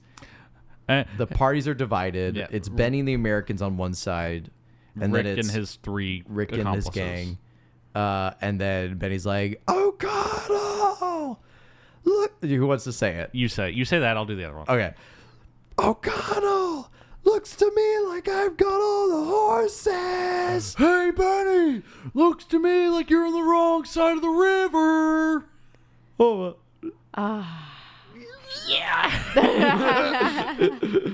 And so they take off. Yeah. They don't, and so they go to a small little town. They procure some camels. Evelyn gets a makeover and is all of a sudden Yes. beautiful with enough Wait, time. all of a sudden beautiful? In the movie's view, she never wore glasses, but this is where she took off the metaphorical glasses in this movie. There's so many tropes in this Instead of movie. glasses taking off, the eyeshadow goes on. That's what happens in this movie. Yes. I mean, it's hot as fuck. She's. You're pressing your nose against the microphone. I am. She has agency, Jeff. She has lines, but she looks really good. She looks like She's an intelligent woman who can sit on my face. who is legally allowed to sit on my face. Mommy, sorry. Mommy, sorry. Mommy, sorry. Okay. So yeah. So does this mean I can start talking like that now? No. no, just Becca. Okay. So then, sorry, that really got me off guard. I've never heard Becca talk that way. This movie really takes it out of me. Look, Never spoken like that. It was the mommy for me.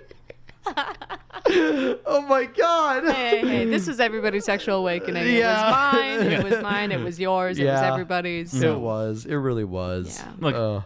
Everybody in the theater around this point is doing the Rook O'Connell like I know my treasure. I'd like to be prepared. They get their camels. They get their camels. And then they took off and eventually find the Americans right in front of the mirage of Hamanatra. Yeah. It's pretty quickly after they get off the boat. This is where I think we get our first like day for night stuff, right? When the montage when they're traveling. Yep. Yeah. Yeah. So they split off. They're like, wow, looks like you're on the wrong side of the river. That's crazy. And then they meet up immediately. At the same time. Yeah. Then they land at the exact same time. Yeah. And then they're like, they're about to be shown the way. Yeah. I like the little mirage effect. Yeah. Revealing Hamanoptera. That's pretty cool. Presumably, though, if you know the direction Hamanoptera's in, you could just start walking that way. That's true. not Well, like- is it magic? Well, that's the thing. It's like the sun just reveals, like, dissipates the mirage. Yeah. Like, it's there physically in space. You would, I presume, you would eventually. It's like the sun comes up and the stones metamorphosize into place. That's what I like to think Right. it is. But then what happens when you sleep there at night?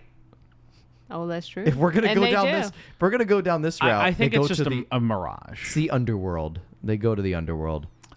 I think we're going to come across a similar thing like this in Looney Tunes Back in Action, where a Walmart appears in a mirage in the desert. Right, I remember that. But we will have to have this debate a second time. So we should litigate this now. All right. It's a cool effect. We'll let it ride. It's got Yeah. some questionable, somehow morning light, yeah. comped sky action. Yeah. very interesting because then they race and now it's broad daylight. Yeah.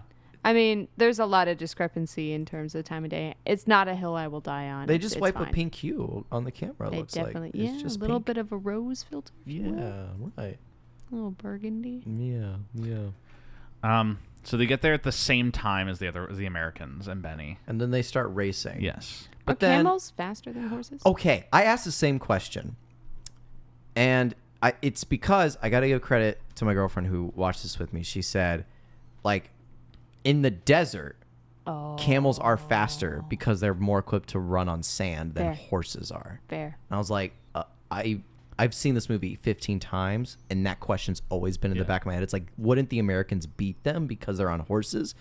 No, because they're on sand. Yeah. This movie is Broken Arrow. That's the thing about this movie is that whatever it is smart in answering its questions. Like even if it's just an thrown off line earlier in the movie, it does give you all the information you It does. need. They Right. fumble it, but the same team picks up the ball. Yeah. Yeah. And so they get to Hymenoptera. They start digging. They start digging. It's like me, he's a digger. Say the rest of the line, Jeff. Que lindo eres. I don't know. I know it's que lindo something. Because nobody can finish that line. Yeah. I dare anybody, Jurassic Park cinephile, to finish that line on the spot without reading. Yeah, they do start digging. And They're digging in the wrong place. Yeah, am the honestly, the monarch like of the excavation in sea. the first part of the tomb, it gets a little fuzzy for me. I kind of like, this should be really exciting and all that jazz, but they spend a lot of time like not digging. Like it'll be like, all right, we got to start working, and then it cuts to the night after they're done, and they're just kind of resting and drinking, and then some like weird dude from the other side. I genuinely struggle to remember this part of the movie. yeah. I know before they start digging, it's like they're all setting up camp and they're talking about like where they're going to start digging. And the Fez hack guy the Americans are like, do they know something we don't? And Oh, yeah. Fez hack guy's like, they're being led by a woman. What does a woman know? Cut to, that's the statue of Anubis. And He clearly knows. she clearly knows. She's smarter than you, bitch. Oh yeah, and they position the sun. Yeah, beams and she's like at the position the top sunbeams. so they can have light in the tomb. Yeah, and so they dig a hole, they hop down, and then Evie does the like let there, and then there was light, and then the cue the iPad dimmer board or whatever, and it all pops back up. That's a neat trick. Little bit of historical, like I think this is where it goes to what you were saying that I also had problems with. There's not much exploring of this tomb. They seem to find it No. all very quickly. Yeah, I mean tombs are meant to be catacombs. Like they're Yeah. hard to navigate. Yeah. But from where they start to where they end to where they're fighting the dude, like all of that, I have no map of what this tomb Yeah. looks like. Yeah, at the all. geography of the space, it makes no sense to me. It's gone. Yeah. They never find the sacrificial chamber, right? They do not in the initial stages. But then when they go back to rescue Evelyn, it's Oh, evidently it's a there. very easy thing to find. Yeah, it's right there. Yeah. I don't know. There's not like a 2-second scene where they're walking past a room with 2 tables with chains. They're like, wonder what that room was used for. Nah. And they keep moving. Yeah, yeah. No. So, mummies, my dear. This is where they made the mummies. And I think this is where they get to the first spot where the book is supposed to be. Yes. Behind like the tomb thing, Statue of Anubis, and like we gotta dig through here, and then like the first scary voices, roar, Yeah, and they lots turn of wind blowing. and voices, torches. footsteps, and then they turn and it's the Americans, and they're all pointing their guns at each other. And they're like, "Hey, It happens a lot in this movie. that's my toolkit." I might be mistaken. It's like The, actually, the 3 guys playing the Americans are funny. Yeah. they are pretty funny. I think they are very aware that they are disposable stereotypes and play it up as much as they can. yeah, absolutely. They get some of the worst fate in this Yes. in this Oh yeah. whole movie. Outside of like Mr. Bug Warden guy, and then also Benny's fate in the end is actually pretty Gruesome. Pretty gnarly. well, it's just Deserved. I mean, would you rather be eaten by bugs immediately after being locked in a tomb for all eternity, or sit and sulk for a while and then die? I would rather be crushed by the falling pillar that's slowly crushing. That's true. Just lie underneath it. Because like for like 2 seconds of sheer pain, then it's over. Then you're done. That's That's probably what I would do. But anyway. Not really a good way to do it. No, There's not no, really. no like winning way to die in No. a tomb. No, not really at all. So then they have a talk about like, hey, like this is our like push off. This is our dig site. We got here first. I saw it. This is a good bit when they're like going up against. It's like, And so they decide they're gonna do the old 1-2, and they go one level deeper. yeah, Evelyn's like, to now get up." children, it's like if we're going to dig, we must learn to share. And she looks at Rick. There are other places to dig. Wink, wink, wink. Looking down and seeing Yeah. all this stuff. And they dig up. Yeah. Yeah. There's like a few little dialogue scenes Mm-hmm. interspliced within the sequence, but I think we can just kind of summarize the sequence. Yeah, I mean it. We get like the relationship growing between Rick and Evie. We learn a little more about why Evie wants to be here instead her parents were explorers, Yeah. and she wants to like follow in their footsteps Right. and make her mark on like the architectural intellect world. Yeah. Again, main character. Yeah. She has an arc in this movie. Rick O'Connell does not. Yeah. Rick O'Connell is there to service the plot. Yeah. I think it's around this time we also get the first like Stormtrooper-esque sequence where it's like all of the Egyptian workers like working away at the tomb, and the Fez hack guy's like, Sienna! Sienna! And then they all melt with acid. Yes, they are melted. They are melted. Yes, a bad way to go. This is like Would not do it. This is 0 the out of 10. Dothraki problem. Yeah, They seem to never run out of Egyptian workers at this point. More keeps popping up. There's a That- respawn point at Hominoptera. Not only are they excellent diggers, they're also warriors who can like shoot weapons. Yeah, apparently. Very multifaceted. they're group of jack of people. all trades. Yeah. Yeah. I wonder what they're getting paid. Dirt labor. Yeah. Not enough. But they do succeed. They hit the ceiling. Jonathan accidentally knocks the sarcophagi And when down. those damn Yanks, no offense, none taken. And they find Imhotep's tomb and they pop it open. Yep. And They everything find, is chill. they find him. He's just really juicy inside. Well, there's the warden He's so scene. juicy. Because the warden goes off on his own and he finds like a little embedded statue of a guy and with like the little bug jewel things on it. Yeah. So we think they're just jewels. So fetch a fine mighty price. It's a creepy scene. It's Yeah. something that always bothered me. Well, not bothered me, but it like made me uncomfortable as a kid watching the movie. Yeah. This is probably on my list of movies that I was surprised my parents let me watch. Yeah. But I could not watch the 10 Commandments. Yeah. Don't know why. Jeff, if he said a fine addition to my collection, then I don't know. Yeah. I don't know. Where do you go from there? just here. In the Oh tomb. my god. But the jewel bug opens up to a real scarab, And it eats. digs goes- into his shoe, and then eats his brain. Yeah, I'd like Yeah. to think it probably went into his brainstem, made Yeah. him crazy, and then he. they got the nice CGI bulge. Yeah. It's like coming up his like torso and crazy. It's nice. Pretty gnarly. But yeah, so then they find the sarcophagus. They realize the key is going to fit in there, and then that's when they discover the warden. And it's when they don't open it right then, but they I think they do they open it? No, yeah, they do open it.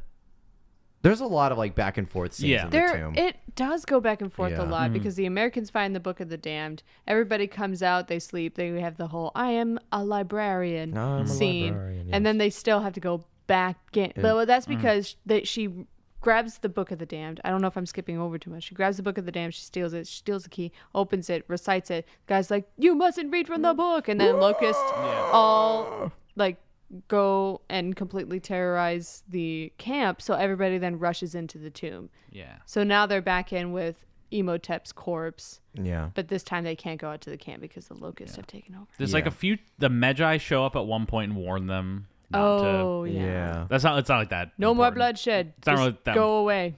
Yeah, they're just like, don't do it. You're gonna do bad things. And they do. Yeah, and they do it.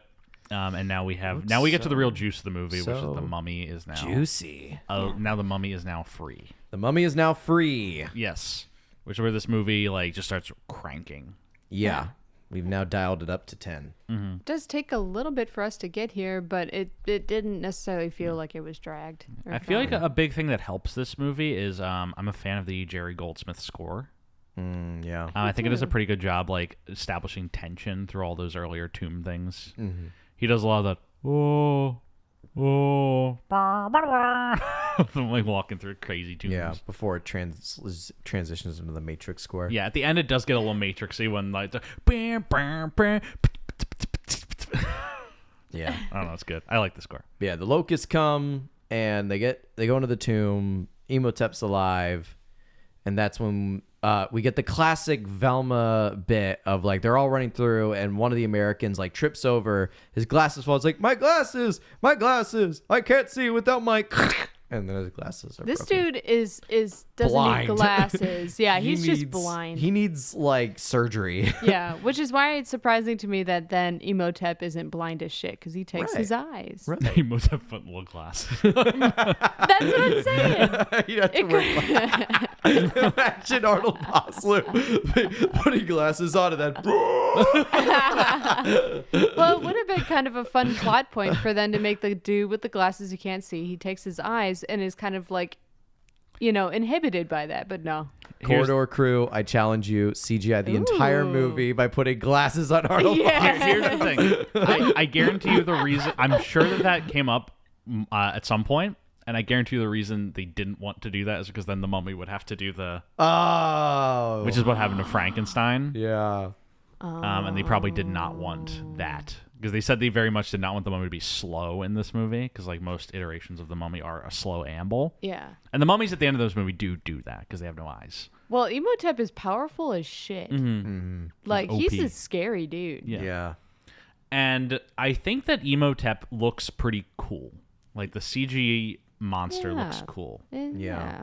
I think it's noticeably CGI, but I still think it's effectively creepy. Yeah. Yeah. Oh, yeah. He dries off.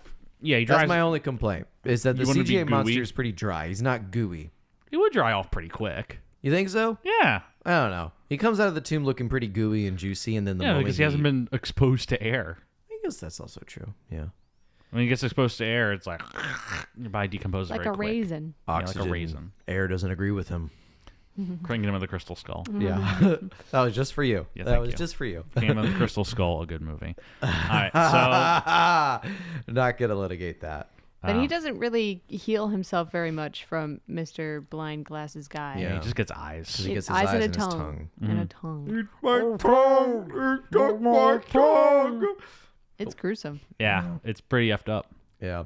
But then Evelyn, so they're running. The gang is running down in the tombs, and they're being chased by the scarabs. And then Evelyn gets trapdoored into a different place. Oh, yeah. And I love the way that they trapdoor her into another place. So like the door opens, but then it cuts to another spot, and we don't see a door open and her come through. No, she just comes from off camera. Yeah. It's Yeah. very much like we're not gonna pay for 2 trapdoors. We're just gonna like bounce her off Yeah. camera Yeah. into the spot, and that's where Imhotep Yeah, is. she encounters Imhotep, who calls her Anksun. Okay, I want to litigate this real quick. It's spelled ANCK -SU dash A moon. AMUN. In some They're always saying iterations- Anak. Yeah, it's Anak, so it's Ankh, kind of, but it's just Yeah. like pronounced fast. So Anak. Anksunamun. It should be Anksunamun, right? But everyone's saying. Anksun- I mean, I Anksunamun. trust them that is the correct way to pronounce it if that's how they say it in the movie. I think it's just the speed of which you're Yeah. saying it. You add the But if you're Anksunamun. saying it, so it'd be like Anksunamun, but it's like Anksunamun, Anksunamun, kind of. Yeah. That's how I Yeah. sort of think about it. Yeah. Anksunamore. Stamped guilty. Move on. Yeah. So Anksunamun tries to kiss her, and then Brendan Fraser comes out, meow, and he. No, that doesn't happen. So many people try to kiss Rachel Weisz in this Yes. movie. Yeah. Mostly mummies. Mostly dead people. Like, what is this? I mean, you did ask her to sit on your face, so you can understand the impetus. I still have trouble with them painting Rachel Weisz as this like strong, like very intelligent woman who's basically carrying this entire escapade on her back as still a damsel in distress. Yeah. Who just needs to get the guy. Mhm. You know? Yes. Like, to Imhotep, she's just a conduit of meat Yes. to get give to his love. Yes. But then he keeps likening her to Anaxamun, and there's no story purpose to that. Yeah. In my opinion, or character purpose for that. She's a little underserved in the second half of the movie. She's very Yeah, underserved. very The first half of I the agree. movie where First it's half, more great. exploration based. Yeah. It's her, and then second half it goes more Rick O'Connell for the action. It's a bits. shoot 'em up. Yeah. Yeah. But Rick runs into the room. The mummy goes, "Ah!" and, he goes, "Ah!" and then shoots it with a shotgun. Anyway, I started blasting. Yeah. They all run out of the tomb. And then They it's come across the Magi. Magi, who are like, "You fucking idiots."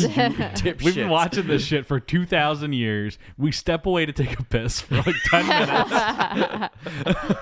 And you guys brought him back. Yeah. They were so keen on killing anybody who walked into Hamunaptra. And because Rick pulled out a dynamite, they're like, all right. You got one day. Just don't do what you're doing. Yeah. You got one day. And then all it took was one day to fuck it up. So then they're like, I'm going to go hunt the creature and try to find a way to stop him. It's like, I got him. And he's like, you don't understand. No mortal weapon can kill this being. So he's invincible. Yeah. And then the one cool shot, they're leaving Hamunaptra, and then the camera tilts down to the sand, and then you just see the hand come through the sand. It's like a practical hand. Oh, That's got cool. the Benny bit. Oh, yeah. Benny teams up with the mummy. Oh, yeah, with all the different... Yeah, The religious. languages, because he starts pulling out a crucifix, and he starts like reciting like a Christian prayer. He's like, oh no, okay, and then starts reciting like Islam prayer, and then it goes to Buddhist, and then it's Hebrew. And this has always been a fascinating little historical thing for me, because I'm fascinated about like biblical history. Yeah. Was there like solid card, like, how do I like, So I've watched this movie before, and I had the same question, and I looked it up, and I'm confirming this now by looking it up again. There is no historical evidence of that Hebrews were slaves in Egypt? Yes. Okay. It's entirely based on the Bible, Right. Yeah. but not a true incidence But now of they're history. because they're also like, he unleashes the 10 plagues of Egypt, not an Egyptian concept. That's a Jewish biblical concept. Yeah. Those are both things that were put in the Bible that did not happen in ancient Egyptian history. Right. That this movie is transposing. Yeah. I see. It's just Yeah. it's a whole thing. Like, he brings back the 10 plagues of Egypt. Like, Yeah, the which original are- person who brought back the 10 plagues of Egypt was a Hebrew Yeah. figure. Yes. It wasn't anybody who was Egyptian at all. Yeah, because it It wasn't even the Egyptian gods. The whole point of it was to show that the Hebrew god was stronger than the Egyptian gods. Yeah. So it makes no sense He's like, that an Egyptian harbinger of death would bring back Hebrew miracles. you're correct. I don't know what else to tell I'm you. just Right. so like, why does this make sense? The plagues are like just an easy thing that people can understand. Yeah, Like it works. sure. And then the But whole even when Jonathan recites the passage Yeah. of the plague, he's reciting from the fucking Bible. Because when they look up and the eclipse goes over the sun, he says, and he outstretched his hand and casted darkness over you. That's from the Bible. Yeah. That's from Exodus. Yeah, because this movie is entirely based in myth. So it makes sense that like It's just a they're pick not and choose cap. they're not cafe very buffet. like they're not very choosy about their myths. It's a buffet of religious beliefs. Have Yeah. what you want. Yeah, they're like, yeah, we'll act like the Jews were slaves of the Egyptians. You know, people generally think that from the Bible, so we'll put it in here. Yeah, because that's what Benny does. He talks Yeah. in, Hebrew, but there's a more like correct term for the language. Yeah. It's Um. Aramaic. Is that no. what it is? No. I think we could just say Hebrew. Okay, Hebrew. And that's when Imhotep's like, the language of the seas. Yeah. I may have some use for you. He can be a literal I like walking the Google Benny Translate. Emotep buddy cop part. It's good. It's good. A buddy cop. I love it. They're cracking down in the case.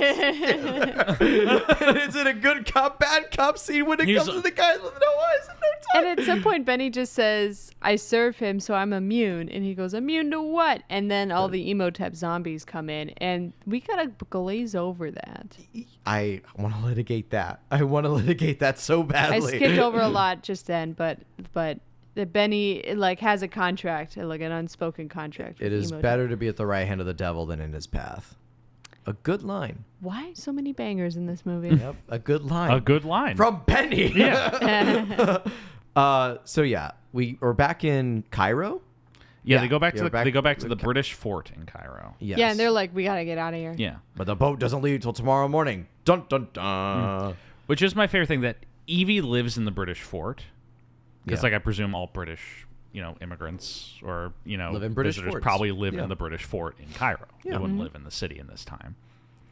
But I do like they keep being like, we need to go back to the safety of the fort, and the mummy just keeps coming into the fort. They're like, how'd he get in? He's like, the window again. This is how we get introduced to Winston. The best Yes. character in this Oh movie. my I'm a God. Winston truther. Winston. It's like, Rick, I should have died along with the laddies. They all had glorious deaths, Like- and now I'm just swallowing in boredom and, booze. Oh, God. That's my favorite part of this movie is that, like, when Winston goes down later, like, It's, he's going down. Like, Yeah. he's not trying to save here them. I come, laddies! Well, no, they tell him like, you're probably not gonna make Yeah. it. This is a deadly mission. Yeah. He goes, say no more. Yeah, they literally My have, boy. like, they're like, the best we could get is a suicidal former RAF pilot. That's because they have to quickly Yeah. go back to Yeah. Hamunaptra, and it has to happen on a plane because it Yeah. took them probably multiple days Like, to get there. And the plane's having some problems, and I'm sure, like, a pilot who wanted to live would have been like, I'm pulling up. Winston's like, come on. He's actually down. Oh I my love how gosh. Winston in the front seat didn't survive the crash, but then the two people on the wings of the goddamn plane are Totally fine. unscathed. They don't even have broken bones. They're fine. No, yeah. Jeez. I definitely skipped a little further, but Winston Yeah. is a lovely character. Yeah. So they're waiting on the boat, and then The Evelyn. Great War ended. Yeah, Evelyn's talking to Rick about saving the world, and Rick's like, "I served your contract. It's terminated. We're leaving." And it's like, whatever. Then we get the scene where Benny has Emotep in a nice like outfit with a mask. Like, it's very menacing. I wish they used that more. Probably would have saved some money. Yeah, Right. his, like, big cloak. Yeah, and he's like, "Prince Emotep wishes to thank you for your hospitality, and for your eyes, and for your tongue." Oh no. And They it's could like, really when just, he's like, it's come- kind of mean to this when he's guy. They come are. back to finish the job. I think when he just walked in there and, like, just sucked his soul or Spills a something. teacup. They could have gone in there and just, like, ripped that guy's head off or something. Instead, they had to do this, like, whole show and dance routine. Yeah, where they're and like, they're like he was, Emotep, he was like the only Emotep's one. drinking the tea. He was the only. He did have a teacup. He has a little tea. Oh my god. This is the what only- they drink. Presumably, he had to like open his like quarter door and be like, "Oh yes, please come in, sit down. Do you need some tea? Oh no. Oh yes, Emotep. How would you like your tea?" Pretends to whisper because Emotep can't speak English. So it's like, Emotep would like some green tea, but with no honey. Particularly no honey. Okay, gosh. I'll make This you some-" pleasantry is only allotted for Mr. Glasses guy. The rest of Yeah, them, it's they bang the door down. They're like, Suck their souls we're out and gonna leave." rip your life from your body gruesomely. We're gonna give you a good time before. It's like when you're on like death row and they're like, whatever you want to What's eat. your last meal? Tea. Like, why does Emotep need Benny as a translator when they only spend one day or like one instance where Benny's a translator and the dude speaks English? He doesn't even speak Hebrew. So what is this language of the slaves bullshit? I don't know. Benny's his C-3PO, I guess. Maybe. Yeah, yeah. And yeah, so then he like cuts to another bit where they're all taking shots at a bar, and then they spit it out, and it's like, oh, that tasted like. Brendan Fraser, badass, drops the glass. Blood. And then Jonathan recites from the Bible again, and the river's ring red like blood. Yes. Sorry, I'm just really. Well, we already established that Jonathan's very bad at history, so he Right. would be misquoting the wrong. Right. But it's a motif. Ra and Osiris and all of them, they made a deal with Jehovah over there. They're just like, hey, so like, Can we borrow your miracle? can we borrow your miracles for a little bit? We got some shit we gotta do. Yeah. He's like, yeah, sure. Yeah, sure. That's cool. Just give me credit, bro. Yeah. Keyword Copy starts with cred. an I. Yeah. You know? They run upstairs. The picture of all the flames coming down from the sky. It says copyright. It says PC Jehovah, spelled with an I, of course. They run upstairs and they see the guy like drained on his chair, and they look up and they see Imhotep like regenerating like before their very eyes. Yeah. And a quick little fight breaks out, and then a cat gets on the piano. Yeah. And Imhotep then proceeds to scream in fear, transform into Sandman, Spider-Man 3 style, Flint Marco, and then leaves. Yeah. Oh, Cats are the guardians of the dead. He's going to fear them until he's fully not, regenerated. Yeah. It I seems also like- love the trope of a big bad. Instead of just like going around and like literally clawing heads off and killing people instantly by stabbing them, ripping their hearts out, that they always just throw people against walls, throw people against each other. Nothing lethal. Like nothing lethal. It's like every time it's just people getting launched. Wee. Yeah. Wee. This dude has like a punch of like 1,000 newtons, and he could literally just go up to Rick O'Connell like, Yeah. that's it. That's it. They And came that would be over. the movie. That'd been the movie. But no, instead he's like, wee. We just gotta constantly throw people so they're prone, Right. and then he can do whatever he wants. I don't know, grab Evie and leave. Yeah. Mm-hmm. Exactly. Then they go in this like fucking Looney Tunes routine of leaving Evie in the room multiple times, and the mommy keeps coming back to the same fucking room. Yeah. Because they're like, we got to go out looking for the guys that he's hunting after. Yeah. That's where we get another day for night scene, I think. Yeah. Yeah. And he gets sucked.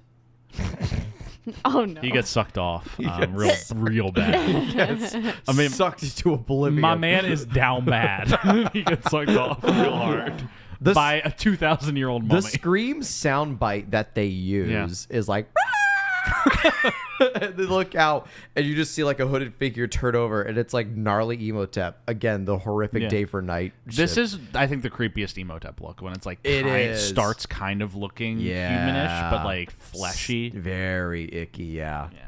And I think it's, while the day for night doesn't look good, I think it's smart because it like covers a lot of the qualities up, so the CGI doesn't have to look that perfect. Yeah.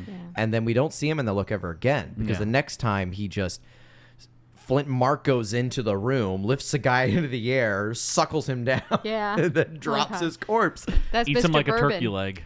Yeah, it's Mr. Bourbon. Like, if he can do that, sand is the ultimate cheat code for villains. Yeah. It really is. Like, Yeah, I mean, he sneaks through the keyhole and then That's a kisses good Rachel bit. Weisz. that is Sneaks a through good the bit. keyhole. The keyhole bit's really good. And And then- by that time, he's Arnold Vosloo, but like he's got a couple CGI like rotting Yeah. strips. Oh, then a fucking bug crawls out of the hole in his Oh, neck, and he eats goes it. into the hole in his cheek, and then he chews it. It is my least. That is I thought that was funny. 100% did not need that. I loved it so much. I was like, yeah, let's go. Ugh. Jonathan and Rick find Benny in the Egyptologist's office and he discover throws a he throws a chair chair at at him. It's very good. Benny! Benny, spring cleaning? Throws a chair. And that's where he pretty much figures out his whole plan. That he's Yeah. got a Yeah. dead girlfriend who he wants to raise from the dead. And he has to use Evie as a sacrifice. And yeah, Yeah. that's pretty much it. That we is figured pretty much it out. Yeah. Yeah. Good job, And guys. then that's when he says, "As long as I obey, I'm immune. Immune to what? Imhotep." yeah. Cue the zombie horde. We're gonna litigate that when we get to it. I have a lot of beef with that part. But we'll get to that in a minute. So we cut back to the room. Evie's on the bed asleep. I guess she just quit trying.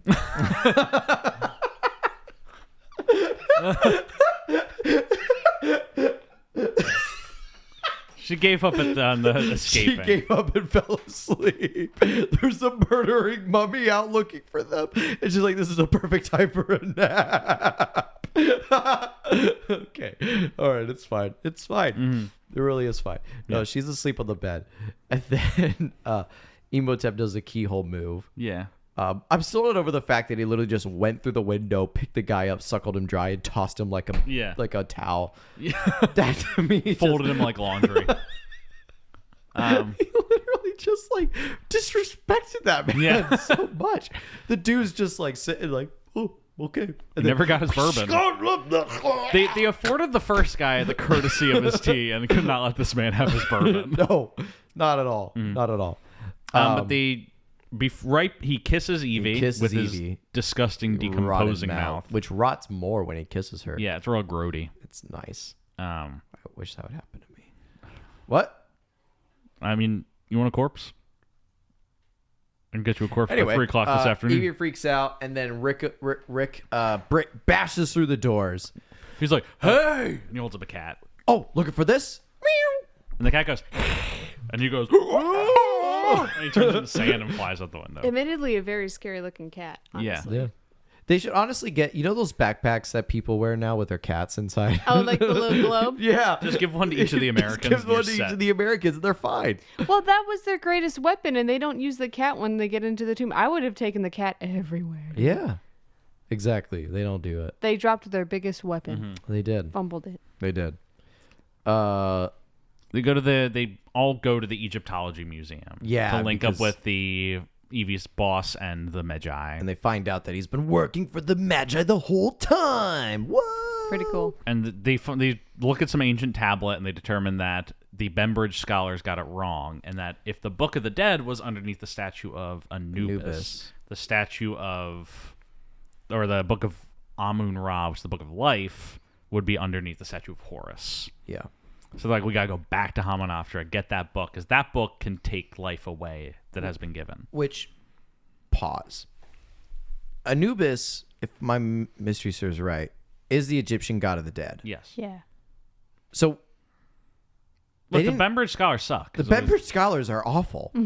Like, of course, god of the dead, and then Horus is Is that the eagle? Yes. Yeah. Horus god. Or hawk? Something? Squaw! As Horace once said. I think what is... They don't say what Horus is the god of. I think he's just like Zeus. I think he's like the top one. Yeah, he's the top one. Well, I thought Ra was the top one. I mean, I think Ra is the sun, right? Ra is the sun. Yeah. Imagine you're like an ancient Egyptian. You just like look at the sun. You're like, that's God. That's every single religion, Jeff. Yeah. I know. It's just Every cool. single It's just religion. like it must have been crazy. Like you just like you look up and you're like, there's Before God. we knew what balls of gas were, it was Yeah. just looking up, looking at a dot on the sky and saying like, that's a god, that's a god, that's a god. Yeah. It's crazy. Yeah. Like God's just there. Like, you're just Yeah. looking at him. Right. So yeah, and then we get the zombies. Yeah. All right. Zombies. The pestilence and sores Yeah. that then infest their brains. Yeah. So Why need a mummy horde when you've got fully bodied zombies? yeah, and why wasn't Rick, Evelyn, Jonathan, Adar, the professor, the other American, and anybody else affected by this? Yeah. Except the entire population of Cairo? Yeah. Yeah, I think so. Benny's immune. He said he was immune, but they're not immune. Right. And at some point, like, they're driving through the horde and all these, like, zombies are on top of them. Part of me was just like, it should have been a plot point that they would risk being taken over mentally by this, like, Imhotep curse. Yeah. Because they were, like, getting slobbered and stabbed and, like, all Yeah. sorts of stuff by these guys. It's like a boil pops and the pus lands on you, and This you're is like, the rated R version. I'm guessing that the curse only applies to like native Egyptians in Cairo in some weird way, like people who would be servants of Imhotep if he were back in command. There's some odd technicality to it. I know they had to speed things up. The Horde didn't do much to advance Imhotep's plans here. Not very much. Mm-hmm. Like, I think he would have gotten Evie either way. Yeah. They just wanted the cool chase scene in the streets. Right. What if he had everyone on the earth under his mind control? Seems like he was capable of that. I said to Becca, imagine if the Americans had made it back to America. Imhotep would logically have to follow them. Imhotep goes to America. I'm talking The Mummy Takes Manhattan. He's just like walking around Times Square. He's like taking pictures. Well, that's how we get the Mummy and Night at the Museum crossover. Yeah. Rami Malek shows up. Yeah. You guys are aware that a fourth Night at the Museum movie just came out? What? No. It is without Robin It Williams. is animated. Stars none of the same cast. It is called The Night at the Museum. Kamun-Ra rises again. It is on Disney Plus. That's not a real movie. It's not. It doesn't exist in my book. The animation is borderline disastrous looking. Yeah, it's not a real movie. Who wanted this movie? This is what this movie looks like. Oh God.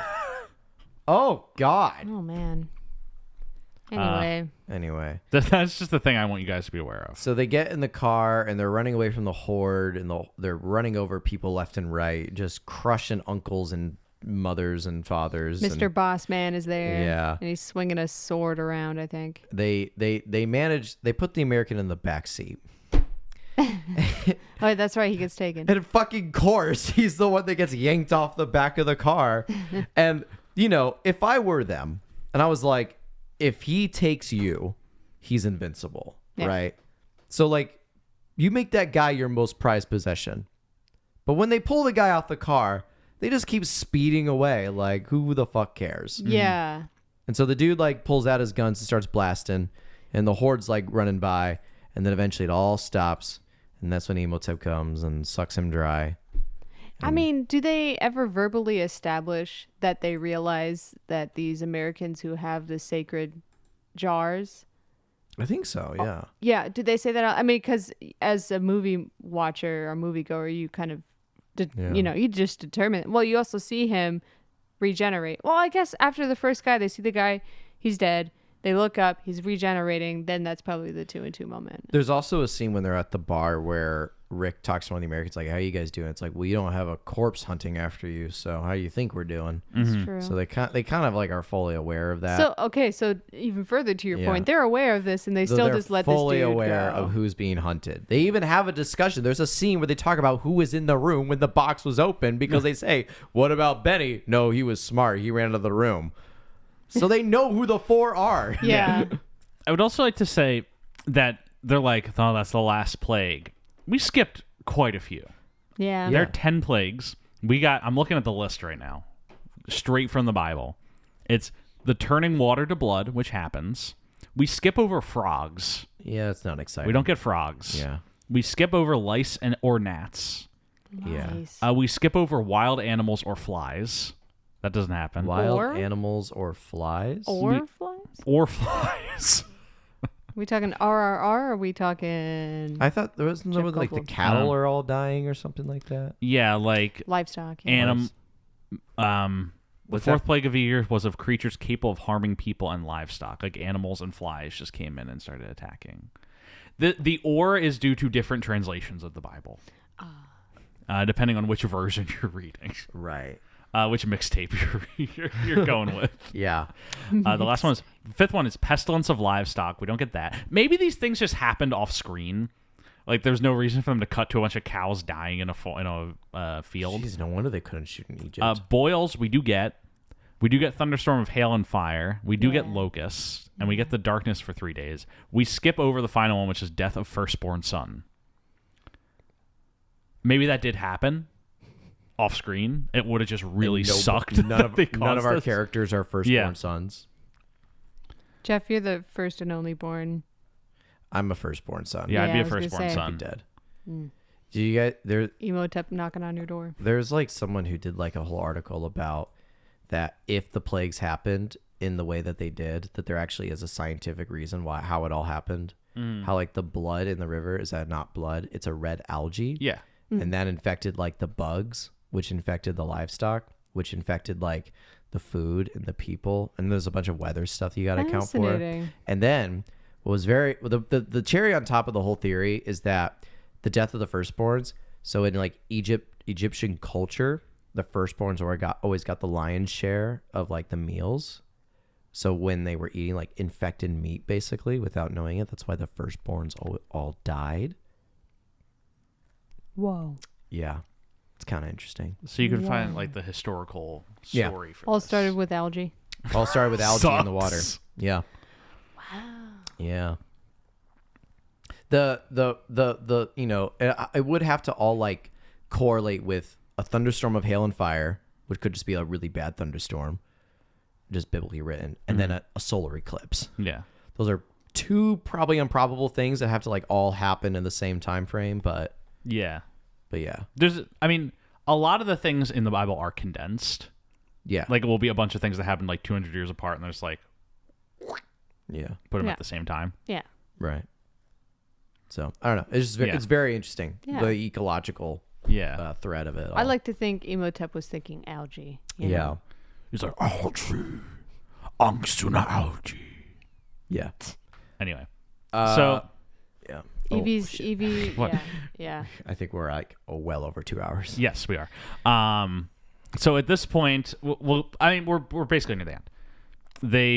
They find a manhole, and they're all waiting around. And what's his name? Imhotep is like, if you come with me, I'll spare your them. friends. Yeah. And she's like, you better find that book and rescue me, because if I turn into a mummy, You're the first it's the first time I'm coming after. Why are you Australian? Oh, first I'm going after, innit? So she goes, if you can't get out of it, get into it. So she goes with him. She goes with Imhotep. And then the rest of them jump into the manhole.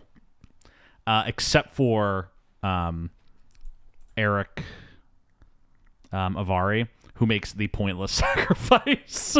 He's like, go! And he pulls out his sword and just jumps at all the horde. Immediately taken. Yeah. Rick's like, come in the hole! No! Meanwhile, the rest of them are like just ignoring him and going towards the hole. Yeah. He bought them no time. He could have jumped in and made it. Yeah. But he dies. And so they link up with Winston, who's like, oh, chance to die in the air. Yeah, stand for God's huh? And so while they're flying like business class, Evelyn and Benny are flying this weird sand turbine. Yeah, they're in like a tornado. Like however long you're in like a twirling spiral sandy pit of death, there's gotta be like brain damage and also like sand. They're basically getting sand blasted. Well, if he has painful. He clearly has the ability to shape sand, Yeah. so he can just like create a little box of hard sand that they're in, and then like hold it within the center of the spiral. Jeff. This movie's Broken Arrow, but it's not that. I'm like saying Broken this Arrow. movie provides no reason that couldn't happen. That's Give me a reason that he couldn't do that. The fact that a mummy returns, they have to take a train. Well, that's because he doesn't feel like doing it again. There's a lot of things introduced in Mummy Returns that I'm not gonna lie, kind of like make you question a few things in the first movie. The Mummy Returns is a very strange movie. It is a very strange movie, but it works. Kinda. At parts. There are zombie Ewoks. Explain that one. All right. Anyway, Brendan Fraser outruns the sun. Yes, The and Mummy he does Returns. outrun the sun in the Mummy Returns. Oh, that's right. Stuart, don't forget, we do have to talk about Mummy, Tomb of the Dragon Emperor, where there are Yetis and dragons. Yep. Weird movie. Weird movie. Jet Li. All right, so they get to Hamunaptra. Yeah. Imhotep does, and they see the little plane flying down. Winston's like, "Den for I shall die in the sands where I belong." And you're like, "No, what do you have so Imhotep much to does live like for?" a sand wall move where it like encompasses the plane, and they're all screaming. He tries to shoot at the sand. Yeah. He shoots so many useless bullets in this movie. Yeah. I saw some tweet where it was like conservatives buying weapons, shooting at the hurricane in 2020. Idiots. Brendan Fraser shooting at a sand cloud in 1999. This fucking Genius. rules. It's true though. You know how much this bullet cost? The cost of one British bullet. Oh man. Yeah. RRR. Watch RRR if you haven't, Good folks. movie. A better movie. Great movie. So they crash, but everyone survives except for Winston. Yeah, who like wanted to die, so good for him. Yeah, he sinks into the sand, and Rick does a nice little salute. There's like this little British like. Yeah. And Winston literally just a character who survived Lawrence of Arabia and like just trying to get out. Yeah. Then we cut to Amanoptera, and we're at the sacrificial chamber. Yes. Evelyn is chained up next to a corpse Of Aung Sunamoon. of Anoxinamun. Looking a little crusty. Very crusty. Yeah. Emotep revives all his priests Yes. who are hanging out, and they're all like, These are bones. mummies. Yes, These are like they the look slow moving. awesome. They're stunt people. Like they're no CGI. They're stunt people. They look awesome. Yeah, They're it's great. cool. I love mummies. Mummies are cool. Yeah. When you they wanna finally be? commit to a non-CGI mummy, it's really good. I would like to be a mummy one day. Isn't mummification very unpleasant? Well, I'll be dead. So. I know, but it's... But then I want to be revived and like I want to chase after people in museums. Oh, That's where I'm trying to go here. not what I thought you were saying. First, you wanted to be one of the water people. Now you want to be a mummy? Yeah, what is it, Jeff? What? Make up your mind. Got options. I got options. Okay. So this is when Adar, Rick, and Jonathan go through the catacombs of Hamunaptra. Yeah. They're fighting the Priests. horde of the priest. They find the golden book of Amun-Ra, and then there's the other Jonathan accidentally summons like Imperial guards. I was gonna say there's the other unnecessary sacrificial play. Oh, that where Adar Ardith does. is like, Go! Save the girl! Kill the monster! and then they throw a dynamite in there. He survives. He survives. Yeah. But they do get the book, and Jonathan accidentally summons some Imperial guard mummies. Yeah. They attempt to kill Rick, but Jonathan's able to deactivate them and tells them to kill Aung Sunamoon, Yeah. which they do. And then a fight breaks out between Imhotep and Rick. Yes. Rick cuts off The his arm. music gets a little matrixy at this point. It does get a bit matrixy. What is Rachel Weisz doing the entire time? Tied up. Tied up, yelling instructions. She Yeah. at one point does get untied, but then And she's fights then Aung Sunamoon. fighting an Oxinamoon. Not Yeah. really fighting. Mm-hmm. Just kind of surviving. Yeah. Running. And then I said this when we were watching the ending before we started recording, but when Rick cuts off Imhotep's arm and he just like does another like kung pao like punch, throws him like 20 feet, and then he picks up the arm and does a Henry Cavill like Yeah, I arm love that reload. he just like cranks it back on. Cranks it, twist it like it's a righty tighty lefty loosey. It's like it's one of those like action figures where you gotta like screw it. Do you think he had to on. like put his elbow and then go like reverse the other way and then a little bit? Yeah. Get all the get nerves some connected. WD-40 in there, make sure it's all good and tight. And then they're That's fighting, and then Evie gets the book of Amun-Ra, and then she reads reads from it and has a chariot from hell. Elijah from the chariots of fire comes down. Yeah. Another biblical aspect where the chariots come down and take. You know the story about Elijah and how Elijah gets Elijah is one of the only prophets besides Jesus and Mary that gets ascended to heaven and doesn't die. Yeah. He gets like taken from a chariot of fire in heaven. And I can only presume it's the same chariot of fire that comes down and takes the soul or whatever of Imhotep. Presumably. Yeah, I would buy it. And then he's like running away, but then it disappears. And then he turns around and he's not dead. He's still fully fledged, like hunting. He's like, I thought you said I was going to kill him. Imhotep comes forward and then he's mortal. And he dies. And Imhotep, he goes into the pool of the damned. I feel cold. It is really that moment. Yeah, it is. It's like the same bit as the Barbossa death. Yeah. Also gets stabbed in the torso. Right? Barbossa gets shot. Yeah, he gets shot. That's right. He does get stabbed, but multiple times, and he doesn't. Stabbed, and then ching. Yeah. It's a good moment in the movie. He stabs Jack Sparrow, and then he lunges back into the moonlight and like tick, tick, tick, tick, tick. Yeah. That's interesting. Anyway, he goes into the pool of the damned and he starts turns back into a rotting. mummy. Yeah. There's all these little faces pulling him down. He says in ancient Egypt, death is only the beginning, and then falls into the pool. He says, "Catch me in the sequel." Yeah. Coming to you in 2001. Yeah, he practically could have just said that, and that was pretty much the only thing. Because it just goes, Rachel Weisz just goes, death is only just the beginning. All right. in 2001. Yep. Coming to you on DVD, whatever that old intro is in. Yeah. Yeah. So Benny then unleashes a lever that starts the self-destruct countdown for Amenoptera. It's like almost like Spaceballs when he like hits his helmet into the button. Yeah. And the Mega Maid has to blow up. So they're running through the catacombs. Benny put a lot of treasure on the camel. That's important to know. Mm-hmm. And they're running through. Benny doesn't make it. He gets stuck in the tomb, eaten by the scarabs. Yeah. Poor Benny. He deserved it. He did. He earned it. He Still did. grody. He earned that death. I mean, Evie says that they always get theirs. They always Yeah. get their comeuppance. Yeah. Yep. Always. Always. But they make it out. They get on the camels, and then Adar shows up. He's like, "You have the respect of my people. Thank you," and then leaves. He says, "Don't We'll do see that you- shit again." I'll see you in 2 years. Evelyn and Rick make out. Yeah, it's hot. It's hot. I mean, it's literally In the hot. They're in the desert? desert. Oh, it's like literally hot, but also, but they're also figuratively they're hot. hot. It's a good kiss. Jonathan is like, "Oh, you want a little kissy wissy to the camel?" Mm-hmm. Cool. And then they ride off into the sunset. And that's the movie. Yeah, that's the mummy. That's the Sorry. the mummy. Emotep coming in the. Stuart, what if we got Emotep on the show? I think we could probably. I think we'll probably swing it. Jeff, we have been recording for 2 hours. We're over 2 I'm hours. just saying we could probably get him on the show if we really wanted to. Oh my gosh. I think you might know Jack, but All you right, know, post text, Jeff. post text. So this movie comes out May 7th of $80 1999. million budget. $80 million budget.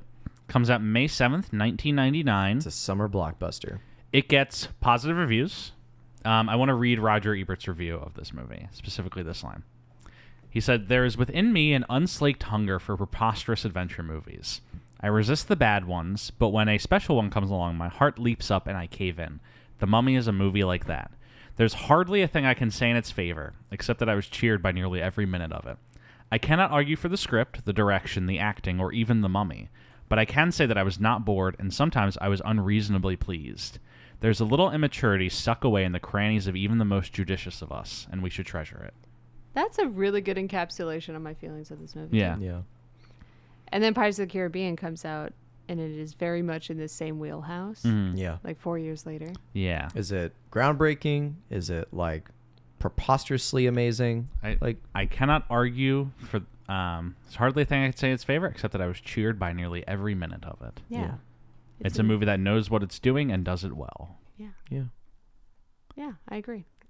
But in terms of Stephen Sommers' early 2000s work, Van Helsing will have my vote. And I know that as a staunch Brendan Fraser fan, that's some fighting words, but Van Helsing is a better movie, in my opinion. We all talked about Rachel Weisz. But Kate Beckinsale. Hugh Jackman. I mean, yeah.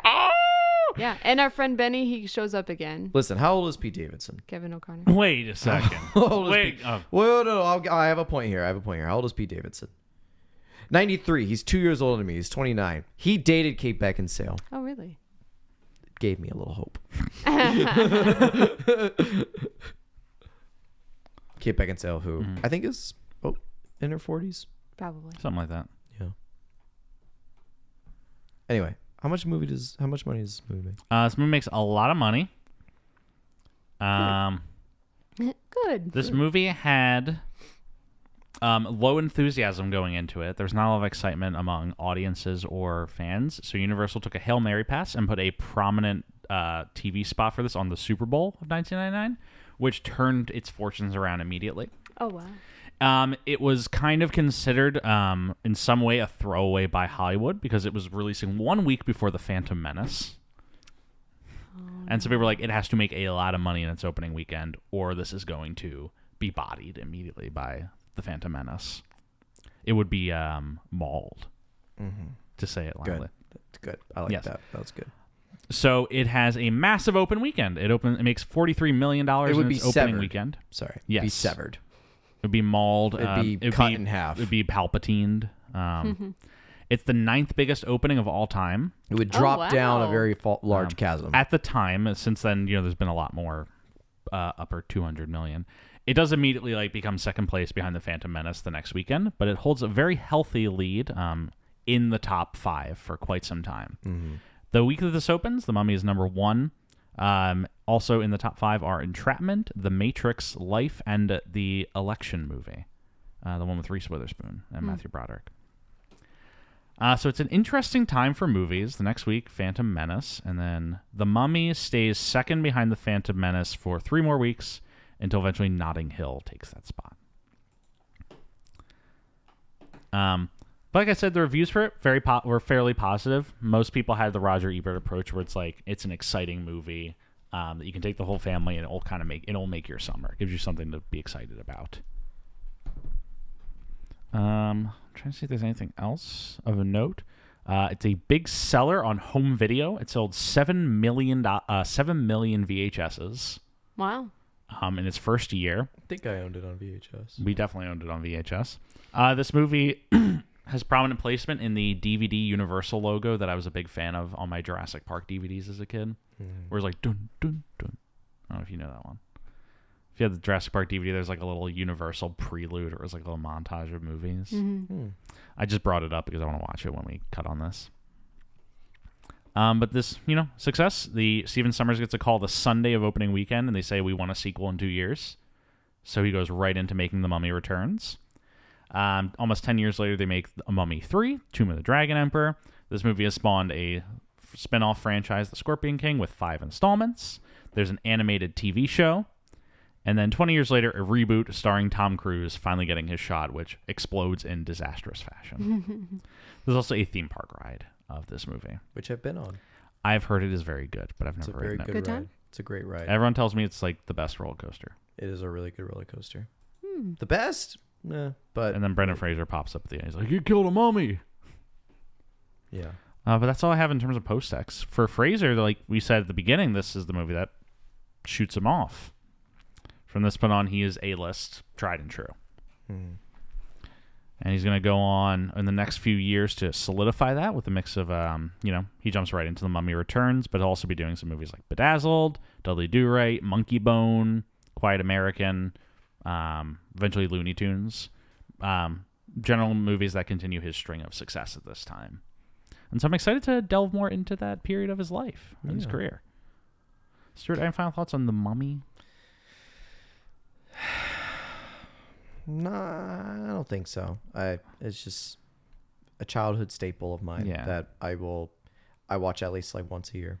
I think we had a long conversation. I feel like we probably encapsulated most of your and I's thoughts. Becca, do you have any final thoughts on The Mummy? I liked it a little less on this rewatch, but it definitely has the nostalgia factor that has me going back every time. Mm-hmm. A couple other factors. Mm-hmm. A couple of factors. Couple of factors. I'm thinking of 2 factors. Anyway, thank you so much for listening to this episode on The Mummy, guys. Yeah. Please remember to rate, review, subscribe, whatever platform you're listening on. As a reminder, we all available on Spotify, Apple Podcasts, Google Podcasts, and YouTube.